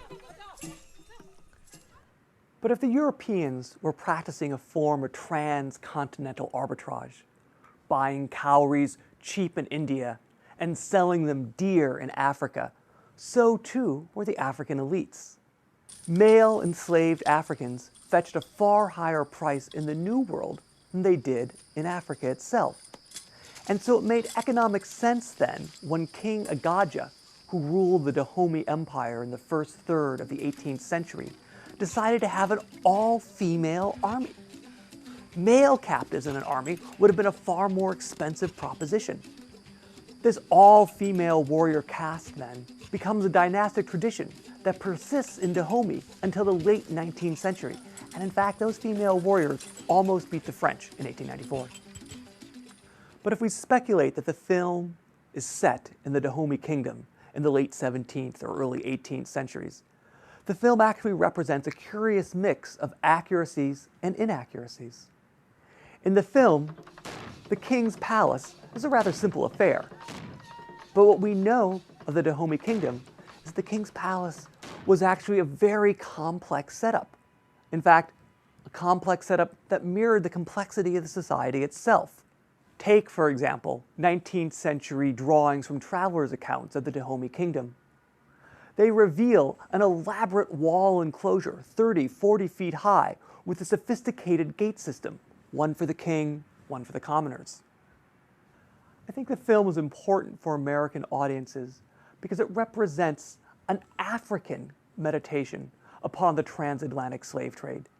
It allows American audiences to listen in on an African conversation about a series of horrific events that link together the entire globe.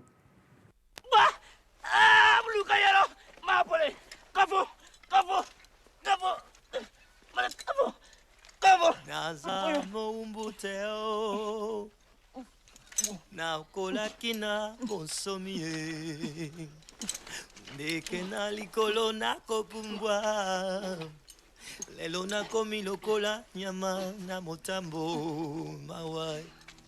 Oh.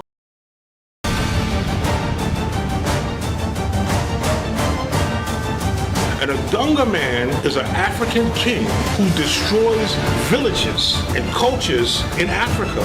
For their ancestors, selling us into enslavement. In wars or difficulties, we capture other African groups. They would just allow some white people to come all up into their camp.